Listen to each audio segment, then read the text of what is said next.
मध्ये नाव नाही तरी दुसऱ्याच्या भक्ताच्या मोबाईलमध्ये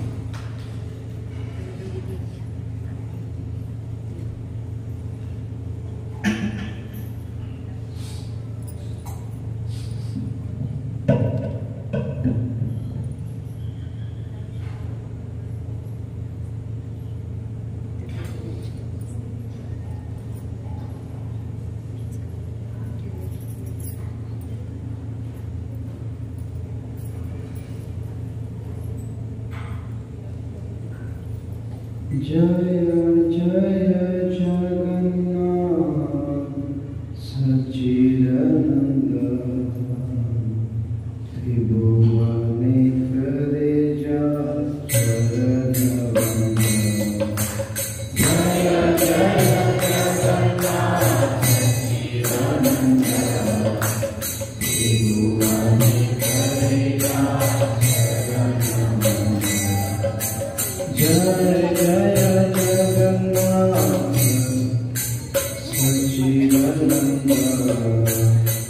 त्रिभुवनेश्वर तेजा शरणवंद जय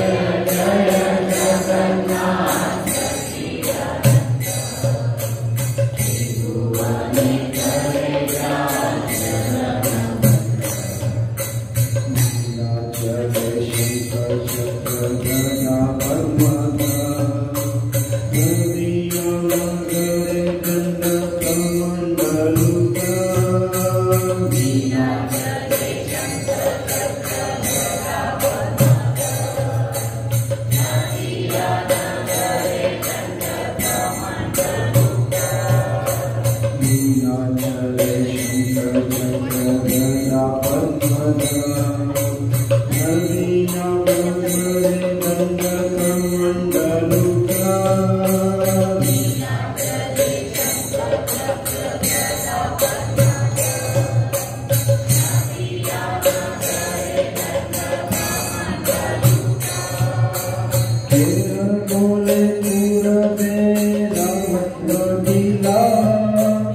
Shri Radha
Yashodanandana Braja Jana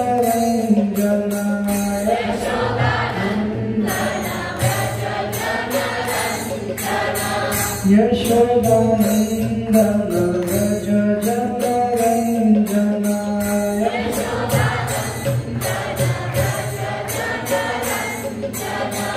Yamuna तीरावनचारि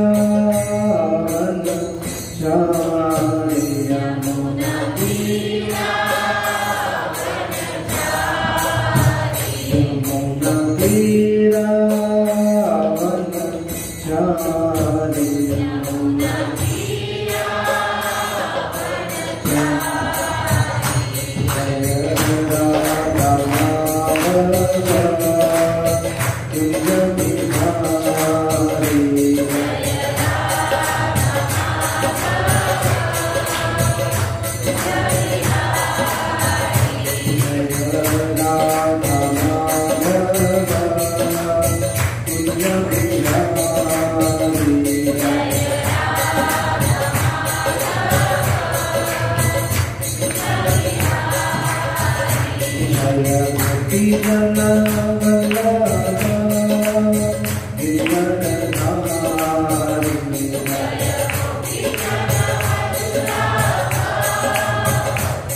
Yashodanandan Vraj जनरञ्जना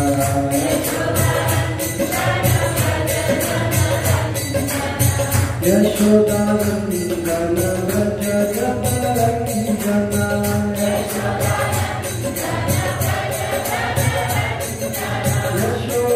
Yashodanandan Vraj जनरञ्जना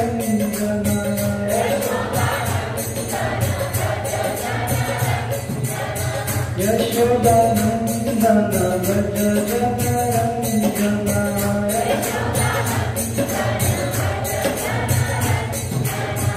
Yamuna तीरावनचारि Yamuna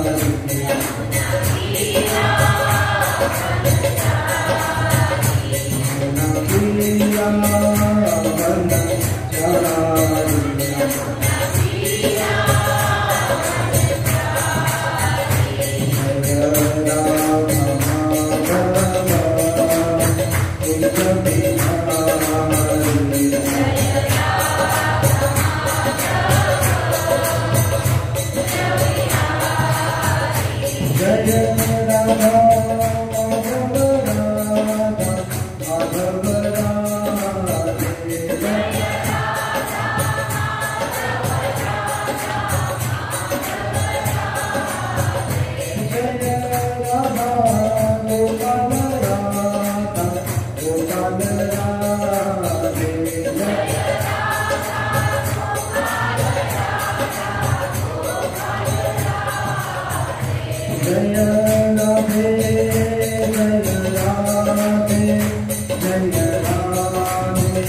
Hare Krishna, Krishna Krishna, Hare Hare, Hare Rama, Hare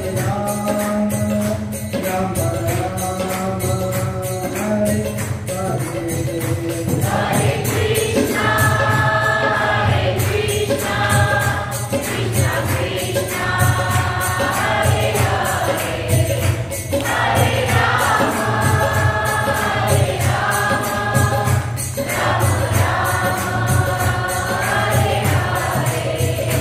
Hare Krishna, Krishna Krishna, Hare Krishna, Krishna Hare Hare, Hare Rama, Hare Rama, Rama Rama, Hare Hare.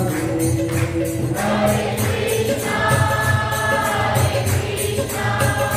Krishna Krishna, Hare Hare.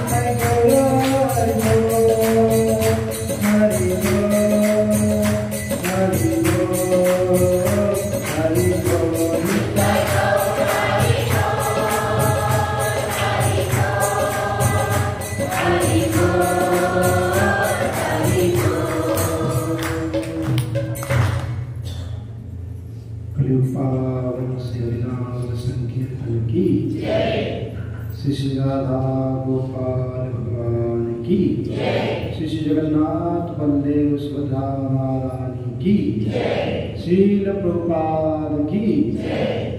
गौर प्रेमानंद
सर्वांची दुपारी विश्रांती झाली। ही आता थोडी निवांत चालू आहे। गेल्या वर्षी आपण वृंदावनमध्ये होतो, सकाळी निघायचं आणि संध्याकाळी पोचायचं, त्याला विश्रांतीची वेळ मिळत नव्हती। जगन्नाथची कृपा आहे।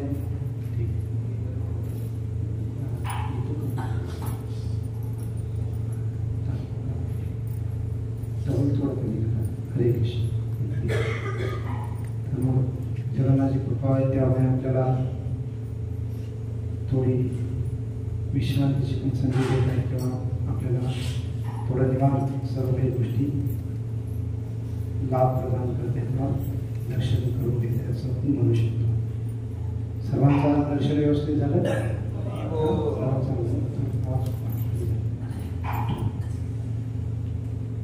तर आम्ही जेव्हा ॲडव्हान्स पार्टीला होतो, माणिक होते, जोहर होते, सूर्य होते, त्यावेळेला याच्यापेक्षा ज्यादा गर्दी होती। आज पण गर्दी होती, पण त्याच्यापेक्षा ज्यादा त्यावेळेला गर्दी होती।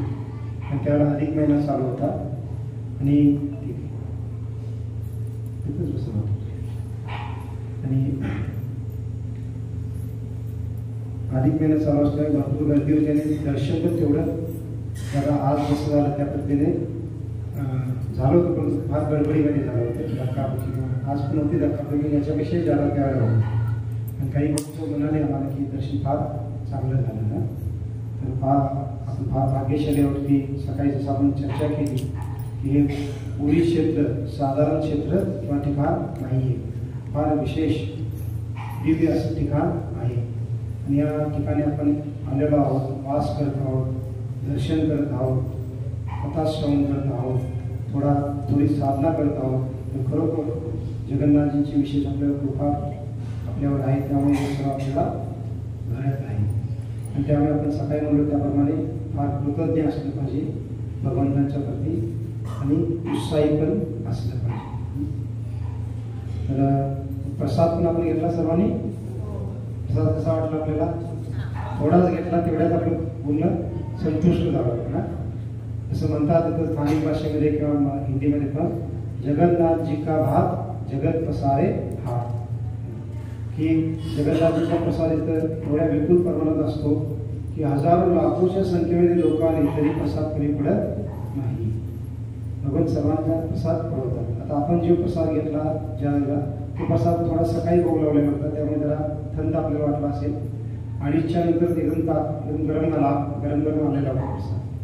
परंतु भाव काय असला पाहिजे आपला की आपण जेवण केलेलं आहे आणि प्रसाद ज्याही स्थितीमध्ये असेल तर आपण त्याला ग्रहण केला पाहिजे. गरम थंड असा आपण भेदभाव प्रसादामध्ये केला पाहिजे आणि त्यामुळे आपण जे काही मिळालं आपल्याला तो ग्रहण केला आणि त्याचा पुरेपूर आपल्याला लाभ प्राप्त झालेला आहे. आणि नंतर मग आपण जे स्नान भगवंताला स्नान ज्या ठिकाणी करवलं जातं ते ठिकाण आपण पाहिलं असेल ना, त्या आनंद बाजाराच्या पुढेच आहे.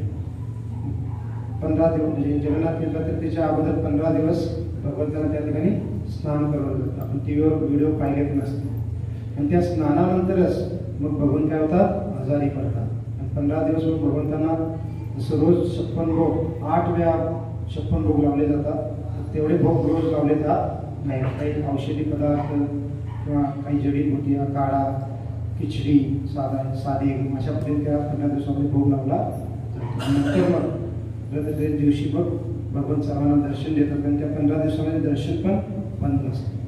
आणि मग रथत्रेच्या दिवशी दर्शन होतं आणि तिथून मग पुन्हा नेहमीप्रमाणे भोग लावणं सुरू होतं. आणि भगवंताला जे भोग लावले जातात आणि जिथं प्रसाद वितरण होतो त्या ठिकाणाचं नाव काय लिहिलेलं आहे, आनंद बाजार. कारण कोणी त्या ठिकाणी जातो तर तो दिव्य आनंदाचा अनुभव करतो. कारण तो जो प्रसाद आपण घेत आहोत त्या प्रसादाने आपल्या इंद्रियांची पण तृप्ती होते आणि आत्म्याची पण तृप्ती होते. इंद्रियांची म्हणजे आपल्याला जे भूक लागलेली आहे, जिभेला काही रुचकर खाण्याची इच्छा आहे ती इच्छा पण पूर्ण होते. कारण तिथं भात भाज्या वेगवेगळ्या आहेत आणि एवढंच नाही तर भरपूर काही स्वीट पदार्थ पण बनवलेले असतात जगन्नाथजींना, ते सर्व ठिकाणी भोग लावलेले असतात. आवाज थोडा गेला आहे का?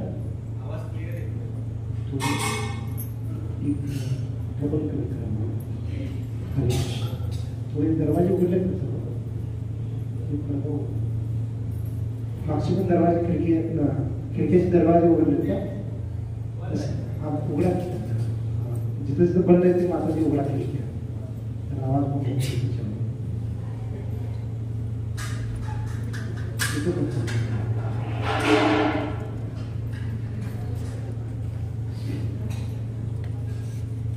तर मग आपण भगवंताचं किचनही पाहिलं तर त्या किचनमध्ये म्हणजे ते किचनची कॅपॅसिटी एवढी आहे की एका वेळेला किंवा एका दिवसामध्ये त्या किचनमध्ये जवळजवळ साधारण 1 लाख लोकांचा प्रसाद बनवू शकतात. आणि होतं पण जेव्हा काही विशेष उत्सव असतात तर 1 लाख 2 लाख 2.5 लाख एवढ्या लोकांचा प्रसाद म्हणजे त्यांनी जे बनवतात तेवढंच बनवतात. परंतु लोक 1, 2, 2.5 लाख लोक 3-3 लाख लोक जसं कार्तिक पौर्णिमा आहे किंवा भगवंताला जेव्हा स्नान यात्रा केला जातो तो उत्सव आहे, तर अशा काही दिवशी लाखोच्या संख्येमध्ये लोक येतात. त्या सर्वांना काय होतं, प्रसाद प्राप्त होतो. ही विशेषता त्या भगवंतांच्या स्वयंपाकगृहाची आहे. आणि हजारो जे पंडा आहेत, पुजारी आहेत, ते आत कुकिंग करत असतात आणि हजारो जे पंडा पुजारी आहेत ते बाहेर वेगवेगळ्या सेवा करत असतात. आपण सर्व पाहिलं आणि पहा त्यांना पाहिल्यानंतर आपल्याला वाटेल की एकदम वैदिक संस्कृतीमध्ये आहोत आपण, गमछा घातलेले आहे किंवा बाकी एकदम पारंपरिक पेहराव केलेले आहेत. आणि आपल्याला थोडं ते भौतिक दृष्टिकोन पाहायला आपल्याला थोडं ते भूमित्व असू शकते एखाद्या अश्रद्धाळू व्यक्तीला, परंतु त्यांचा भाव फार श्रेष्ठ आहे. आणि काही काही पंडात पान पण खात आहेत, झुकत पण आहे, परंतु तरी पण आपण त्यांना वरच्या बाहेर काही गोष्टीतून जज केलं नको पाहिजे. त्यांचा फार विशेष भाव आहे, विशेष सुकृती आहे, म्हणून ते जगन्नाथ प्रेमीने जन्म घेतलेले किंवा जगन्नाथजींची त्यांना साक्षात प्रत्यक्ष सेवा प्राप्त झालेली. आणि मग आपण तेही पाहिलं. आणि त्याचबरोबर आपण मंदिरात जेव्हा प्रवेश करत होतो तर एक विशेष आपण जगन्नाथजींच्या रूपाचं दर्शन घेतलं. जसं सिंहदरवाजापासून सिंहद्वारातून आपण आत प्रवेश केले आपल्या उजव्या हाताला जगन्नाथजीचं एक स्वरूप होतं आणि आपण त्या ठिकाणी सांगितलं होतं त्या जगन्नाथजींचं नाव काय, पतित पावन जगन्नाथ. मग ते जे विग्रह तिथं जे स्वरूप आहे भगवंताचं जगन्नाथजींचं त्याच्यामध्ये फार विशेष एक लीला आहे. त्या विग्रहांना पतित पावन जगन्नाथजी का म्हणतात आणि भगवंताचं तिथं का स्वरूप आहे. आत तर मंदिरामध्ये आहेच आणि मंदिराच्या प्रवेशद्वारावर भगवंताचं दुसरं स्वरूप का बरं आहे, तर त्याच्यामागे एक लीला किंवा प्रसंग आहे आणि त्यावरून आपल्याला कळतं की भगवान किती दयावान कृपाव आहे आणि कशा पद्धतीने ते आपल्या भक्तांवर कृपा करतात हे या प्रसंगातून आपल्याला कळतं. प्रसंग काय आहे, प्रसंग हा मुघल कालावधीमधला आहे, जेव्हा भारतामध्ये मुस्लिम शासनकर्त्यांचं राज्य होतं. तर त्यावेळेला या ओडिसा भागामध्ये रामचंद्र देव नावाचे राजा राज्य करत होते आणि ते जरी स्थानिक राजा होते परंतु ते मुघलांच्या अधीनच होते. मुघलांच्या अधीन त्यांचं एक प्रकारे राज्य होतं आणि मग त्यावेळेला मुघलांच्या वतीने ह्या जगन्नाथपुरीच्या भागामध्ये एक नवीन सुभेदार नेमला गेला. त्या सुभेदाराचं नाव होतं टाकी खान आणि हा जो टाकी खान होता हा फार क्रूर होता.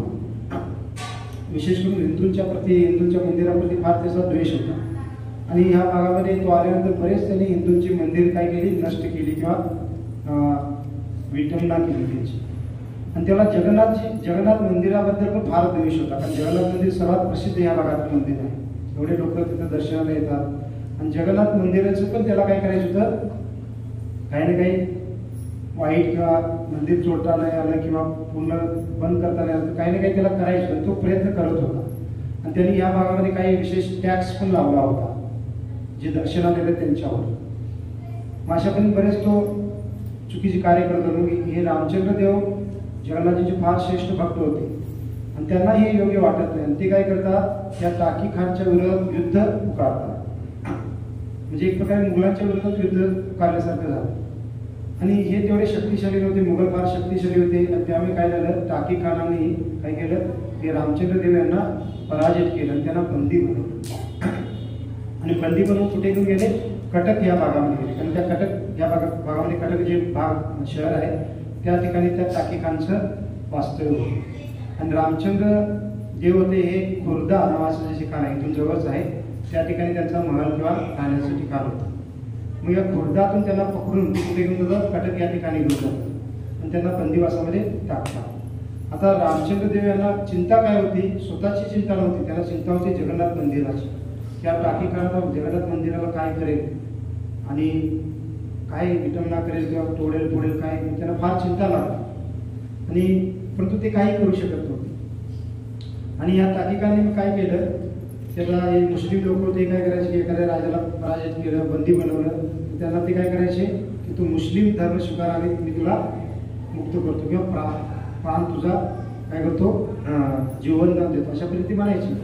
ह्या टाकीकांनी त्या पुरुषोत्तम देव यांना पण काय म्हणले की तू काय कर, त्या टाकीकांची एक बहीण होती, तिचं नाव त्यांचं नाव होतं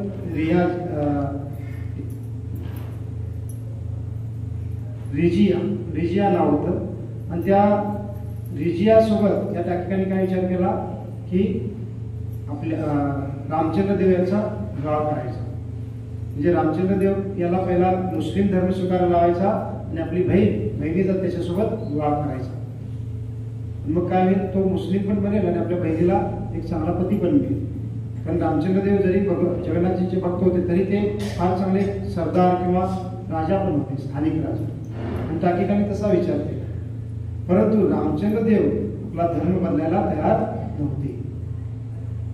परंतु तरी पण त्यांना आता धर्म नाही बदललं, टाकीकान काय करेल होता, जगन्नाथ मंदिराला काहीतरी त्रास म्हणजे मंदिरावर आक्रमण करेल, काही ना काही तोडफोड करेल, हे पण त्यांना चिंता होती. आणि मग एक दिवस काय होतं, ही जी रजिया होत्या त्या टाकीकांची बहीण, त्या टाकीकांना माहीत नाही असं रामचंद्र देव यांना त्या कैदेच्या ठिकाणी भेटायला येतात. का, कारण ह्या रजियाची जी आई होती ती पण एक हिंदूच होती आणि मुस्लिम समुदायामध्ये होत होतं की हिंदूंच्या मुलींसोबत विवाह करणं आणि त्यांच्यापासून काही मुलं उत्पन्न करणं किंवा त्यांनाही मुस्लिम बनवणं किंवा किमान त्यांना त्यांच्याशी विवाह करून आपला परिवार पुढे चालवतो. मग ह्या रजियांची जी माता होत्या त्याच्यासोबत पण त्या रजियाच्या वडिलांनी जबरदस्तीने विवाह करून काय केलं होतं, तिला आपली पत्नी बनवलं होतं. म्हणजे ताकी खान पण त्या हिंदू आईचाच मुलगा होता, परंतु तो एक मुस्लिम बनला होता. परंतु रजिया जी होती ती काय होती, तिची आई हिंदू असल्यामुळे तिची आई पण जगन्नाथजीची भक्त होती. त्यामुळे ही रजिया जरी बाहेर मुस्लिम म्हणून वावरत होती, परंतु हृदयामध्ये तिला पण काय होतं, जगन्नाथजींच्याबद्दल प्रेम होतं, भक्तिभाव होता. मग ती रामचंद्र देव यांना भेटते एकांतामध्ये कैदेमध्ये येऊन आणि त्यांना विनंती करते की तुम्ही काय करा, माझ्या भावाचं जे काही प्रपोजल आहे किंवा काय म्हणतात त्याला, प्रस्ताव तुम्ही स्वीकार करा. का? कारण नाहीतर मग तो काय करेल, जगन्नाथ मंदिरवर आक्रमण करेल. आणि तुम्ही तो प्रस्ताव स्वीकार करा जेणेकरून मग जगन्नाथ मंदिर सुरक्षित राहील. मग हे काय विचार म्हणतात त्यांना की मी मुस्लिम धर्म स्वीकारणार नाही. मी रजिया काय म्हणते की तुम्हाला असं वाटत असेल की माझ्याशी विवाह केल्यानंतर तुम्ही मला स्पर्श केल्यानंतर तुम्ही पण भ्रष्ट व्हाल आणि तुम्हाला पण पाप लागेल, असं जर वाटत असेल तर तुम्ही नुसता नावाला माझ्याशी विवाह करा, माझ्या भावाला थोडं संतुष्ट करण्यासाठी. आणि आपण मात्र काही एकत्र म्हणजे राहण्याची आवश्यकता नाही किंवा मी तुम्हाला कधीही स्पर्श करणार नाही असं ती म्हणते. कारण ती पण भक्त होती आणि मी हृदयातूनच तुम्हाला पतिमान, तुम्हाला परमेश्वर किंवा मानून भगवंतांना जगन्नाथजी तुमची सेवा म्हणजे काय करेन, सेवा करेन किंवा तुम्हाला माझा स्वामी मानेन, पण मी कधीही तुम्हाला तुमच्या जवळ येणार नाही किंवा तुम्हाला स्पर्श करणार नाही अशी ती रिजिया म्हणते. मग रामचंद्र देव काय करतात, शेवटी आता भगवंतांचं रक्षण करण्यासाठी, मंदिराचं रक्षण करण्यासाठी म्हणून ते काय करतात, मुस्लिम धर्म स्वीकारायला तयार होतात आणि स्वीकारतात. आणि रिजियावर त्यांचा विवाह पण होतो. मग त्यांचं नाव काय दिलं जातं, हाफिज कादर खान अशा काही त्यांचं नाव पाठवलं जातं. कोणाचं, रामचंद्र देव यांचं. मग आता ही वार्ता काय होते, इथं जगन्नाथ मंदिर मधल्या सर्व पुजाऱ्यांना ते कळते, ह्या राज्यामध्ये पण कळते. आणि जेव्हा राजाला कैद केलं होतं टाकी खाननी, त्यावेळेला काय केलं होतं, पुजारी रोज जगन्नाथजीकडे प्रार्थना करायची, विशिष्ट पूजा अर्चना करायची. कशासाठी, रामचंद्र देवांना मुक्त करा यासाठी. परंतु जेव्हा त्यांना कळते की रामचंद्र देव यांनी मुस्लिम धर्म स्वीकारला तर ते काय होतात, फार नाराज दुःखी होतं की आपल्या राजाने मुस्लिम धर्म स्वीकारला. आणि त्यामुळे काय होतं की सर्वजण त्यांचा एक प्रकारे त्याग करतात. आणि मग राजा भक्त होता, कोणत्या त्यांनी जगन्नाथांच्या रक्षणासाठी मुस्लिम स्वीकारला होता धर्म. परंतु तरी पण हे पंडा जे आहेत, पुजारी आहेत, ते राजांना मग आता मंदिरामध्ये दर्शनासाठी यायला मना करतात, त्यांना नकार देतात. एवढंच नाही तर त्यांच्या त्या राजाच्या पहिल्या काही पत्न्या होत्या, कारण पहिल्याच राजे ज्याला विवाह करत होते तर ज्या पहिल्या पत्न्या होत्या ते पण त्यांना त्याहून निघून जातात त्यांच्या वडिलांच्या घरी. का? कारण यांनी आपल्या पत्नीने काय केलं, मुस्लिम मुलीशी विवाह केला. मग अशा पद्धतीने काय होतं की त्यांना समाजातून एक प्रकारे बहिष्कृत केलं जातं. परंतु हा टाकी खान काय करतो, यांनी मुस्लिम धर्म स्वीकारला फार प्रसन्न होतो. कारण मुस्लिम समुदायामध्ये एखाद्या राजाला मुस्लिम बनवून त्याच्यासाठी फार सन्मानाची गोष्ट वाटत होती की मी एवढ्या मोठ्या राजाला मुस्लिम बनवतो. त्याला फार आनंद होतो. आणि तो काय करतो, मग रामचंद्र देव यांना मुक्त करतो. रामचंद्र देव मग पुन्हा खोर्दा या ठिकाणी येऊन राहू लागतात आणि जी रजिया आहे ती कटक या ठिकाणीच राहत होती. आणि रामचंद्र देव टाकी खानला थोडं संतुष्ट करण्यासाठी आठवड्यातून किंवा काही दिवसातून तिथं भेटण्यासाठी रजियाला जायचे. परंतु रामचंद्र देव वरून मुस्लिम बनले असले तरी ते हृदयातून जगन्नाथजींचे फार श्रेष्ठ भक्त होते. आणि त्यांना फार दुःख व्हायचं की मला जगन्नाथजींचं आता दर्शन मिळत नाही. मग ते काय करायचे, रात्री जगन्नाथजींना विश्रांती दिल्यानंतर सर्व लोक जगन्नाथपुरीमधले आपल्या आपल्या घरामध्ये जाऊन विश्रांती घेत असताना, कोणी नसताना एकांतामध्ये ते घोड्यावरून खुर्दातून इथे यायचे आणि रोज यायचे. आणि रोज येऊन काय करायचे, जे सिंहद्वार आहे, ज्या द्वारातून आपण प्रवेश केला होता त्या द्वारावरती काय करायचे, द्वाराच्या बाहेरच रुदन करायचे, प्रार्थना करायचे भगवंतांना की भगवंता मी तुमच्यासाठीच हे केलं, परंतु सर्वांनी माझा त्याग केला. परंतु मला माहित आहे तुम्ही माझा त्याग करणार नाही. का? तर तुम्ही परम दयाळू आहात, कृपाळू आहात, तुम्ही जगाचे नाथ आहात आणि कृपया मला तुमचं दर्शन द्या. कारण तुमच्या दर्शनाशिवाय मी माझं प्राण धारण करू शकत नाही. कारण ते एवढे श्रेष्ठ भक्त होते. आणि बरेच दिवस ते रोज यायचे आणि काय करायचे, असं रुदन करायचे सिंहदाराच्या. भगवंत फार दया, भगवंताला फार दया येते की हा माझा इतका श्रेष्ठ भक्त आहे. माझ्यासाठी, माझ्या रक्षणासाठी भगवंत स्वतः रक्षण स्वतः करू शकतात. भगवंत दाखवून देतात की माझे भक्त एक भक्तीच्या सेवा भावनेमध्ये माझ्यासाठी काय काय करू शकतात भगवंत याच्यातून दाखवून देतात। मग भगवंत काय करतात, एक दिवस रात्री सर्व पंडा भगवंताला विश्रांती घेऊन निघून गेल्यानंतर भगवंत स्वतः त्या द्वाराच्या बाहेर येतात। असं कोणाला दर्शन देण्यासाठी, या रामचंद्र देव यांना दर्शन देण्यासाठी। आणि रामचंद्र देव फार प्रसन्न होतात की भगवान माझ्यावर एवढे कृपा करत आहेत, स्वतः बाहेर आलेले दर्शन देण्यासाठी। आणि म्हणलेलं की पहिल्या वेळेला जेव्हा दर्शन त्यांना प्राप्त होतं ते एवढे आनंदित होतात भगवंताच्या दर्शनाने की मूर्छेतून तिथेच पडतात। सकाळी पहाटेच लोक येण्याच्या अगोदरच शुद्धीवरून तिथं निघून, लोकांना माहीत पण नव्हतं की राजा येत आहे। आणि जेव्हा भगवंत त्यांना दर्शन द्यायला गेले होते पहिल्या दिवशी पहिल्या रात्री, तर दुसऱ्या दिवशी जेव्हा पंडा सकाळी दर्शन उघडण्यासाठी आले तर ते काय पाहतात, भगवंत तर वेदीवर आहेत परंतु भगवंताच्या वेदीच्या खाली भगवंतांना जे रात्री झोपण्याच्या वेळेला जे फुलांचा शृंगार केला जातो ते सर्व फुलं विखुरलेली आहेत। मग त्यांना आश्चर्य वाटते की अशी कशी फुलं विखुरलेली आहेत, रोज तर असं होत नाही। आपण शृंगार करतो, दर्शन विश्रांती देऊन सकाळी तसंच असतं, पण तू हे कशी खाली फुलं, त्यांना आश्चर्य वाटतं। पण त्यांना कळत नाही काय झालं। मग ते काही दिवस पाहतात तर रोज असं होत आहे आणि त्यांना कळत नाही काय घडत आहे, पण तो रोज येतं, रात्री राजा येत होते, भगवंत त्यांना दर्शन देत होते। मग एक दिवस काय होतं की स्वयं जगन्नाथजी त्या मुख्य पुजाऱ्याच्या स्वप्नामध्ये जातात आणि त्यांना सांगतात की वास्तविक जे राजा आहे त्यांनी मुस्लिम वरवरने पाहतात धर्म स्वीकारला, तरी तो माझा फार श्रेष्ठ भक्त आहे, माझ्यासाठी त्यांनी हा धर्म स्वीकारला। आणि त्यामुळे आम्ही काय करतोय, रोज ते राजा इथे येतात त्यांना दर्शन देण्यासाठी बाहेर जातो। आणि तुम्ही काय करा, आता तुम्ही त्या द्वारावर एक माझं स्वरूप स्थापित करा, जेणेकरून हा राजा फक्त रात्रीच नाही तर केव्हाही आला तर त्याचा माझं दर्शन प्राप्त होईल। आणि अशापर्यंत भगवंत सांगून भगवंता खुश होतात। आणि पुजारी जेव्हा सकाळी उठतात तर त्यांना फार म्हणजे आनंद होतो आणि एकदम विशेष वाटतं की आपला राजा किती श्रेष्ठ भक्त आहे। आपण त्यांना बहिष्कृत करत होतो परंतु आपला राजा इतका श्रेष्ठ भक्त आहे की त्यांच्यासाठी भगवंत वेदीवरून काय जात आहेत, बाहेर जात आहेत। आणि त्यावेळेला त्यांना कळतं की हे काय रहस्य आहे की रोज फुलं अशी का विखुरली जात आहेत, का, पण भगवंत तिथून निघून जाता येताना त्यांना शृंगार केलेले ते फुलं ते खाली पडत आहेत। आणि मग हे सर्व ते पुजारी काय सर्व बाकी पंडांना पुजाऱ्यांना सांगतात आणि सर्वजण फार आनंदित होतात। परंतु तरी पण आता राजाने वरवर पाहता मुस्लिम नाव घेतलेलं किंवा स्वीकारलेलं आणि तिथले रीतिरिवाज असल्यामुळे मग राजा श्रेष्ठ भक्त हे सर्वांना कळतं, परंतु रीतिरिवाज म्हणून राजाला तरी पण अलाउड केलं जात नाही। परंतु राजाच्या दर्शनासाठी भगवंताने सांगितल्याप्रमाणे काय केलं जातं, भगवंताचं एक सुंदर रूप बनवून स्वरूप बनवून तिथं द्वारावर स्थापित केलं जातं। आपण द्वाराला जात असताना उजव्या बाजूला आपण पाहिलं होतं। आणि मग तेव्हापासून त्या विग्रहाचं नाव काय पडलं, पतित पावन जगन्नाथ। की ते जगन्नाथ तिथं जे स्वरूप असणारे असे जगन्नाथ जे आहेत ते की पतितातल्या पतित जीवांचा पण उद्धार करणारे, त्यांच्यावर कृपा करणारे, त्यांना पावन करणारे।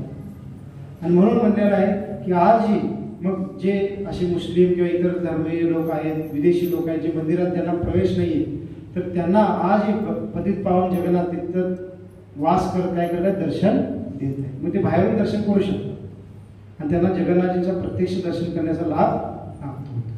मग असे भगवंत दयाळू आहेत, कृपाळू आहेत आणि आपल्या भक्तांसाठी विशेष लीला करतात आणि दाखवून देतात की जो मला म्हणजे पूर्णतः शरण येतो तर भगवंत त्याची कशी काळजी घेतात, कृपा करतात। तर आपण म्हणणार काळजी घ्यायची, भगवंताने म्हणजे योग्यपणे घ्यायची असेल त्यांना युद्ध जिंकून दिलं पाहिजे होतं किंवा बाकी आपण काय विचार करू, परंतु आपण कल्पना करू शकत नाही की भगवंत जे काही लीला करतात, कार्य करतात त्याच्यामध्ये काय मागे उद्देश असतो। तर अशा पद्धतीने भगवंत लीला करून आपल्या भक्तांच्यावर कृपा करतात। मग ते स्थान फार विशेष आहे, पतित पावन जगन्नाथ। आणि भक्त जाता जाता दर्शन करून आत जातात आणि ते एक विशेष ठिकाण आपण आज पाहिलं। आणखीन आज आत मंदिरामध्ये गेल्यानंतर आपण प्रदक्षिणा करत असताना विमला देवीचं मंदिर एक पाहिलं होतं। तर बरेच जण आपण दर्शन आत जाऊन केला, तर तेही मंदिर फार विशेष आहे। तर त्या मंदिराबद्दल आपण उद्या भक्ती सिद्धांत सरस्वती ठाकूर यांचे जन्म ठिकाण आहे त्या ठिकाणी जेव्हा जाऊ तिथं आपण चर्चा करू। तर तेही फार विशेष ठिकाण होतं। त्याच्यानंतर आपण जेव्हा पुढे आलो तर मागून जेव्हा आपण लक्ष्मी मंदिराचं दर्शन करण्यासाठी आलो तर त्याच भागात मागच्या बाजूला एक छोटंसं मंदिर आहे, कारण त्या परिक्रमा मार्गामध्ये बरेच वेगळे छोटे छोटे मंदिर आहेत. आपण सर्व दर्शन करत म्हणजे वेळ तेवढा असतो त्यामुळे दर्शन करत नाही. तर तिथंच मागे एक मंदिर आहे छोटंसं. ते मंदिर कोणाचं आहे? एकादशी देवीचं आहे. एकादशी देवीचं मंदिर काय आहे तिथं? मंदिर नाही, वास्तविक तिथं एकादशीला बांधून ठेवलेलं असं मंदिर आहे. कुणी बांधून ठेवलेलं आहे? स्वयं जगन्नाथजी. का? कारण इथले स्थानिक लोक सांगतात की एकादशीचं जे काही प्रभाव आहे किंवा जे काही त्याची सामर्थ्य आहे ती जगन्नाथपुरीमध्ये चालत नाही. का? कारण एकादशीच्या दिवशी आपण काय करतो? अन्न ग्रहण करत नाही. कारण भगवंतानी वरदान दिलेलं आहे पाप पुरुषाला.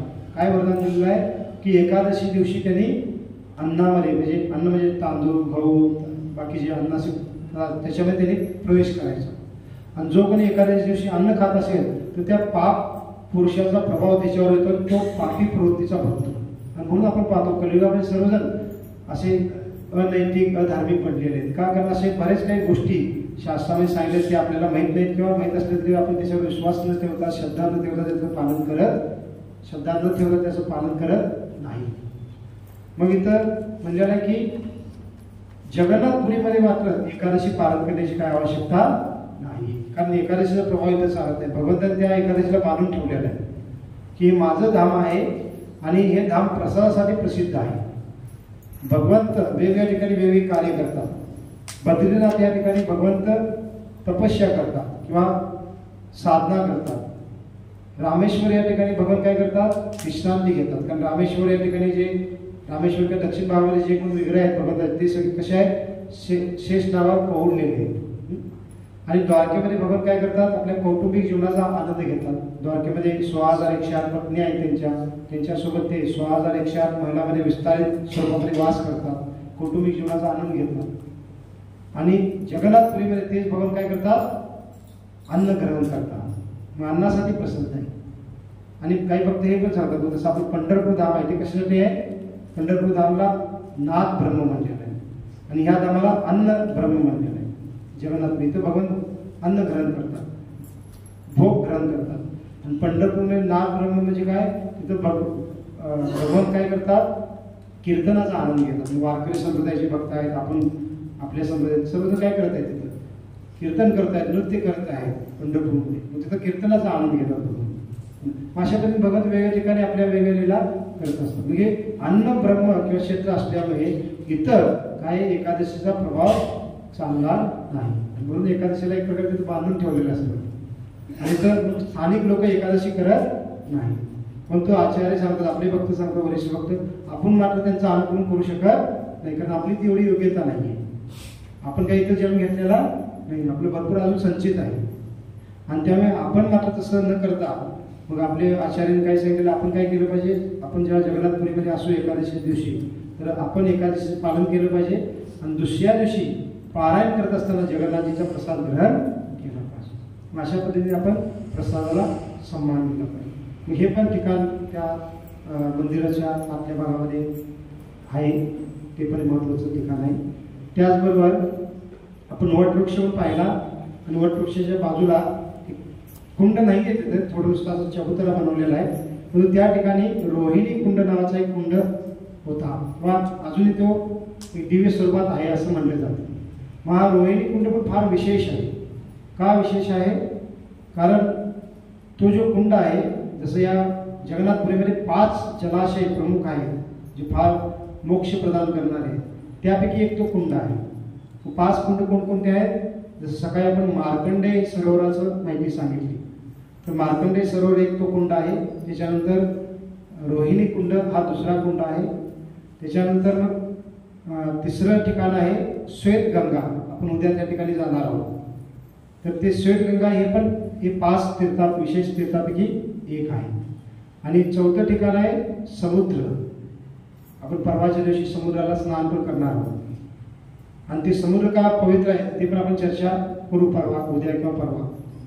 मग हे समुद्र जलाशय हा पण चौथा विशेष क्षेत्र आहे. आणि 5वं क्षेत्र आहे इंद्रद्युम्न सरोवर. आपल्या या आश्रमाच्या या बाजूला ते सरोवर आहे, ते पण आपण एक दिवस दर्शन करू. तर इंद्रद्युम्न सरोवर आहे ते पण या 5 विशेष तीर्थापैकी एक आहे, ज्याच्यामध्ये स्नान केल्यानंतर, दर्शन केल्यानंतर, आचमन केल्यानंतर व्यक्तीला मोक्ष प्राप्त होतं असं सांगितलं. त्यापैकी एक कुंड रोहिणी कुंड त्या मंदिरच्या आवारामध्येच आहे. आणि त्या कुंडाची विशेषता काय ते आपण पुढे जगन्नाथजी कसे प्रकट झाले या ठिकाणी त्या कथेमध्ये आपण त्या कुंडाचं महात्म्य पाहू. मग असे वेगवेगळे ठिकाणं मंदिरामध्ये आहेत. आणखीन एक ठिकाण आहे, जसं आपण मागे आलो मंदिराच्या, आणि मंदिरच्या मागे आपण नरसिंह भगवंताचं विग्रह उभं आहे असं आपण सांगितलं होतं. मोठे, फार मोठे विग्रह आहे, जो 10-12 फूट मोठे विग्रह आहेत. मग तो फार जाण्या येणारा छोटासा मार्ग होता, आपल्याला वेळ लागला असं म्हणून आपण वर गेलो नाही. आणि त्या नरसिंह भगवंताच्या समोरच बरोबर मागचं द्वार येतं, पश्चिम द्वार, वाघ्र द्वार म्हणतात. आणि त्या पश्चिम द्वाराच्यात आपण बाहेर गेलो नाही तर तिथं वेळ लागला असतं म्हणून तिथं एक हनुमानजीचं मंदिर आहे. आणि त्या हनुमानजीच्या मंदिराला काय नाव आहे? कानफाटा हनुमानजी असं सांगितलं. कानफाटा हनुमानजी असं का म्हटलेलं आहे? कारण त्या ठिकाणी जे हनुमानजीचे विग्रह आहेत त्यांनी काय केलेलं आहे, बघ हनुमानजी असे एका बाजूने उभे आहेत आणि एका कानावर त्यांनी आपला हात ठेवलेला आहे असं म्हणलं. असं का आहे तसं विग्रह तिथं? कारण म्हणलेलं आहे की जेव्हा मंदिर बनवलं गेलं इंद्रद्युम्न महाराजांच्या द्वारे आणि भगवंतांना स्थापित केलं गेलं जगन्नाथ, बलदेव, सुभद्रा महाराज यांना, तर मग जे समुद्र होता आता जरा लांब आहे, आणखीन जवळ होता समुद्र. आणि समुद्राच्या लाटांचा आवाज, फार मोठा आवाज मंदिरामध्ये यायचा. आणि भक्त सांगतात की भगवंतांना जेव्हा रात्री विश्रांती दिली जाते तर जे सुभद्रा माता आहे त्यांची झोप फार कशी आहे, म्हणजे हलकी, काय म्हणतो आपण त्याला, म्हणजे फार हलकी किंवा थोडं काही आवाजात तर झोप मोडणारी अशी त्यांची झोप आहे असं भक्त सांगतात. आणि त्यामुळे त्या समुद्राच्या आवाजामुळे काय त्यांना झोप व्यवस्थित, म्हणजे जी विश्रांती व्यवस्थित होत नाही. आणि मग ते भगवंतांना सांगतात, कारण लहान बहीण आहे, जगन्नाथजी त्यांची मोठी भाऊ आहे. मग जगन्नाथजी काय करतात, हनुमानजीला ती सेवा देतात, तुम्ही इथं थांबा आणि काय करा, जो समुद्राचा आवाज येत आहे तो काय करा, तुम्ही इथंच थांबवा. मग हनुमानजी काय करताय, जो काही समुद्राचा आवाज येत आहे तो एका कानाने ग्रहण करत आहे. कारण आवाज आपण कशाने ग्रहण करतो, जसं जल आहे ते आपण मुखाने ग्रहण करतो, तर आवाज आपण कानाने ग्रहण करतो. मग हनुमानजी काय करतात, एका कानाने तो सर्व आवाज केंद्रित करून स्वतः घेत आहे आणि दुसऱ्या कानावर हात ठेवला तो आवाज दुसऱ्या बाजूने हात जाऊन देत नाहीत असं म्हणलं. मग म्हणून मग आता आपल्याला आता एवढा कलियुगाच्या प्रमाणे एवढा आवाज होत आहे किंवा भरपूर काही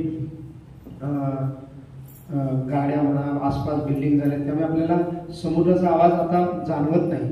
पण तो पूर्वी वैदिक संस्कृतीमध्ये काय होत होतं, वास्तविक मंदिरामध्ये पण भरपूर आवाज येत होता, पण तो आत्ता मात्र आवाज येत नाही.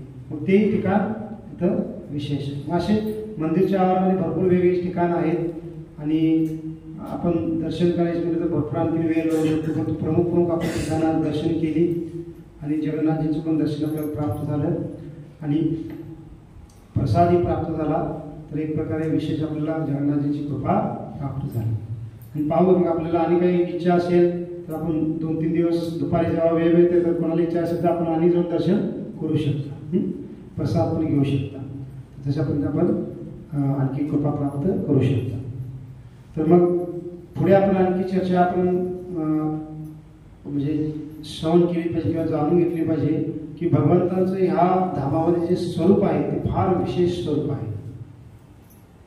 कारण भगवंत पूर्ण भारतामध्ये वेगवेगळ्या ठिकाणी जे वास करतात तर ते जसं भगवंत आपल्यासारखं स्वरूप आहे, वास्तविक आपलं स्वरूप भगवंतासारखं आहे. जसं मुख आहे, 2 हात आहे, 2 पाय आहे, सगळ्या पद्धतीने आपल्यासारखे अवयव आहेत.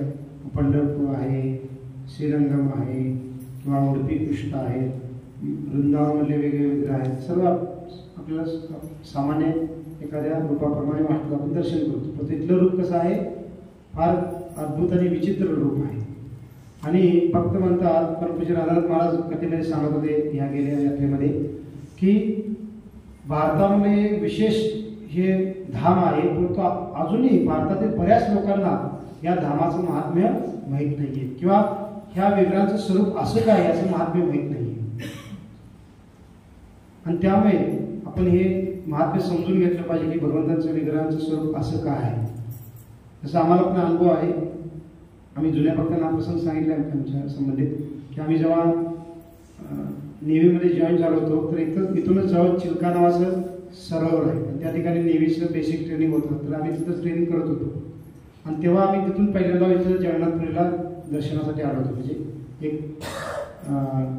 ट्रेनिंगच्या वेळेला एक ट्रीप म्हणून म्हणजे आमच्या नेव्हीच्या तर्फे आली होती आणि आम्ही तेव्हा काही भक्त नव्हतो. तेव्हा आम्ही दर्शनाला आलो, दर्शन पण घेतलं आणि त्यावेळेला आम्हाला हे काही माहीत नाही. आम्ही फोटो पण घेतला, कारण आपण कुठेही जातो तर आपण तीर्थक्षेत्रात फोटो घेतो, घरात फिरून एक फोटोही घेतला आणि आम्हाला पण हे जगन्नाथ म्हणजे कृष्ण आहे, बलराम आहे, सुभद्रा आहे एवढं काही सांगितलं गेलं.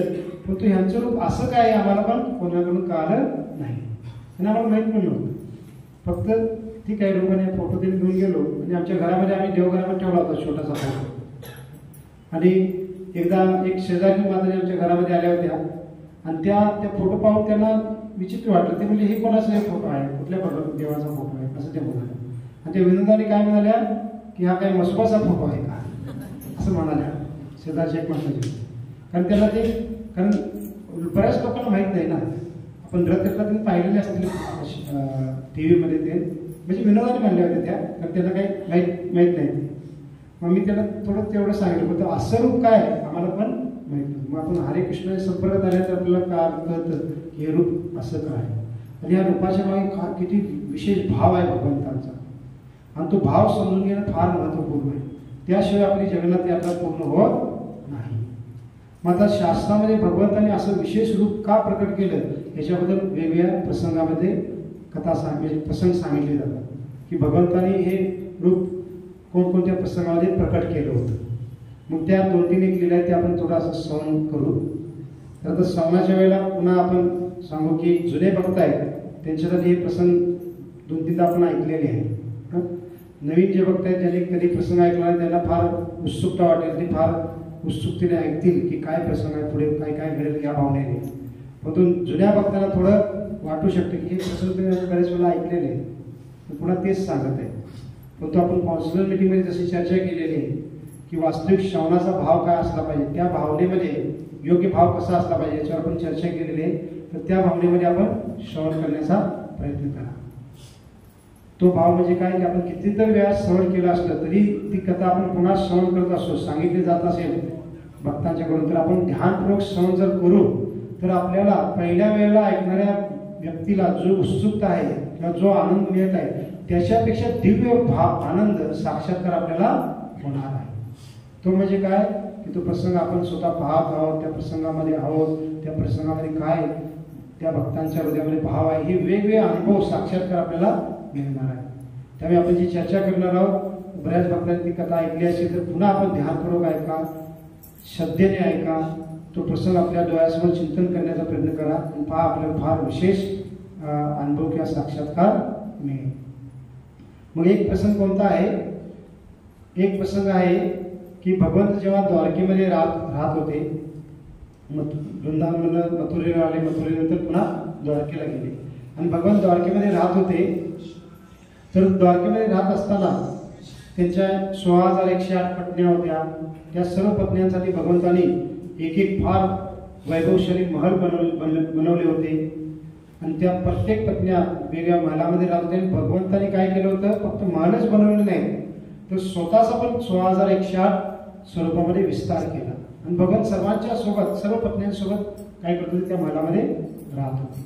आता पहा अनुभव काय येतो की आता हेच आपण किती वेळा तर सांगितलेलं आहे, जुन्या भक्तांनी किती वेळा तर ऐकलेलं आहे. तर आपण आता मी हे जे सांगितलं 2 मिनिटांमध्ये, हे जेव्हा आपण ध्यानपूर्वक ऐकतो तर पहिला आपण बऱ्याच वेळा ऐकलेलं आहे, परंतु आपण पुन्हा ध्यानपूर्वक ऐकतो तर आपल्या समोर द्वारकेचं एकदम स्वरूप दिसू लागतं की खरोखर द्वारका नगरी कशी असेल. आज कोणी पण मोठमोठे जे फिल्म बनवणारे आहेत, बॉलिवूड, हॉलिवूड, मोठमोठे साईड काय म्हणतात की स्पेशल इफेक्टचा वापर करून आणि काही काही आधुनिक तंत्राचा वापर करून कोणीही भगवंताच्या धामाचं स्वरूप आपल्याला चित्रीकरण करून दाखवू शकत नाही. असं अद्भुत भगवंताचे धाम होते. मग जसं काही सिरियल बनवले जातात, रामायण, महाभारत, त्या ठिकाणी मग अयोध्याचं, रामायणाचं काही थोडं काय म्हणतात की सेट उभा करून आपल्याला दाखवलं जातं, परंतु ते फक्त आपल्याला थोडं अंदाज येण्यासाठी. वास्तविक आपण आपल्या हृदयातूनच त्या धामाचं, त्या ठिकाणाचं हुबेहूब पूर्णतः जसं आहे तसं दर्शन प्राप्त करू शकतो. परंतु ते दर्शन आपण डोळ्याने करू शकत नाही. ते दर्शन कसं प्राप्त होतं? कानाने. आपण श्रद्धेने ऐकतो तर आपल्याला पहिला माहित झाले की 16,108 महल होते, हे आपण ऐकलेलं आहे. परंतु आता आपण ध्यानपूर्वक ऐकू तर आपल्या हृदयामध्ये येईल की ते महल कसे भव्य असतील, किती विशेष असतील, त्या महलामध्ये त्या राण्या कशा राहत असतील, भगवंत कसे स्वरूप विस्तारित स्वरूपात तिथे राहत असतील, हे सर्व आपल्याला अंदाज येऊ लागतो, साक्षात्कार होऊ लागतो. तर हा श्रवणाचा लाभ आहे जर योग्य भावनेने केल्यानंतर. मग भगवंत त्या ठिकाणी राहत होते आणि मग काय होतं की एक दिवस सर्व 16,108 पत्न्या एकत्र भेटतात आणि त्या काय चर्चा करत आहेत? त्या आपापसात चर्चा करत आहेत की पहा, कृष्ण आमच्या सेवेने प्रसन्नच नाहीये. का? कारण आम्ही एवढ्या वेगळ्या सेवा करून कृष्णाला प्रसन्न करण्याचा प्रयत्न करतो, परंतु कृष्ण नेहमी काय करतात? जसं झोपेमध्ये ते काय करतात? वृंदावनाशीचं नाव घेतात. कारण एखादा व्यक्ती दिवसभर ज्याचं चिंतन करतो तेच रात्री झोपेमध्ये बोलतो. मग ह्या राण्या आपापसामध्ये बोलत आहेत की कृष्ण काय करतात की झोपेमध्ये वृंदावनाशीचं नाव घेतात, गोपींचं नाव घेतात, राधाराणीचं नाव घेतात, गोपसखांचं नाव घेतात. एवढंच नाही तर वृंदावनाला गायींचं पण नाव घेऊन काय करतात? त्यांना म्हणजे बोलवतात. म्हणजे पहा, कृष्णाला वृंदावनाशींच्यावर केवढं प्रेम आहे. आम्ही एवढी सेवा करून ते आमचं कधी नाव घेत नाही. तर एक राणीमध्ये ऐकल्यानंतर की दुसऱ्या राणीमध्ये जी राणी हे सांगत होते, तू झोपेबद्दलच काय बोलत आहेस? मी तर पाहते की कृष्ण झोपेमध्येच नाही तर दिवसभर पण वृंदावनाशींचंच नाव घेतात. एवढं त्यांना प्रेम आहे वृंदावनाशींच्या प्रती. आणि वृंदावनाशी अशी काय सेवा केलेली आहे, एवढं काय भगवंताला प्रसन्न केलेलं आहे आपल्या कृष्णांना की आपण त्यांना ते करू शकत नाही.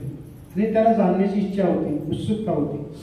ईर्ष्या भावनेने नाही, भगवंताची त्या पद्धतीने आपण सेवा करू शकतो द्वारकेमध्ये, जेणेकरून भगवंतांना वृंदावनसारखा आनंद प्राप्त होईल.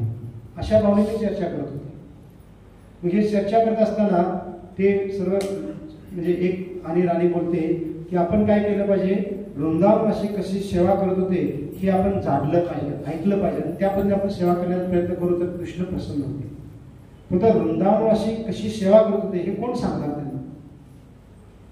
मग आता द्वारकेमध्ये 2 व्यक्ती होते जे वृंदावनमध्ये कृष्णांसोबत वास केले होते. ते 2 व्यक्ती कोण आहेत? एक रोहिणी माताचं झालं, दुसरे कोण? बलरामजी है ना. बलरामजी पण द्वारकेमध्ये राहतात, परंतु ते पण द्वारकेमध्ये वृंदावनमध्ये कृष्णांसोबत राहिले होते. परंतु ह्या कृष्णाच्या राण्या आहेत, बलरामजी मोठे त्यांचे दीर आहेत एक प्रकारे, त्यांच्यासोबत कसं जाऊन चर्चा करणं, विचारणं त्यांना थोडं लज्जात्मक वाटतं. मग त्या काय विचार करतात की पहा, आपली जी रोहिणी माता आहे त्या भगवंतासोबत राहिल्या, कृष्णांसोबत वृंदावनमध्ये राहिलेले आहेत. का?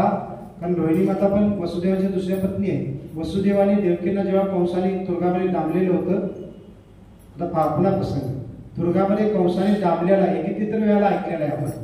परंतु हेच वाक्य आपण पुन्हा ध्यानपूर्वक ऐकतो तर आपल्यासमोर लगेच चित्र उभं होतं की कंसाचा कारागृह कसा असेल, त्यांनी कसं दाबला असेल.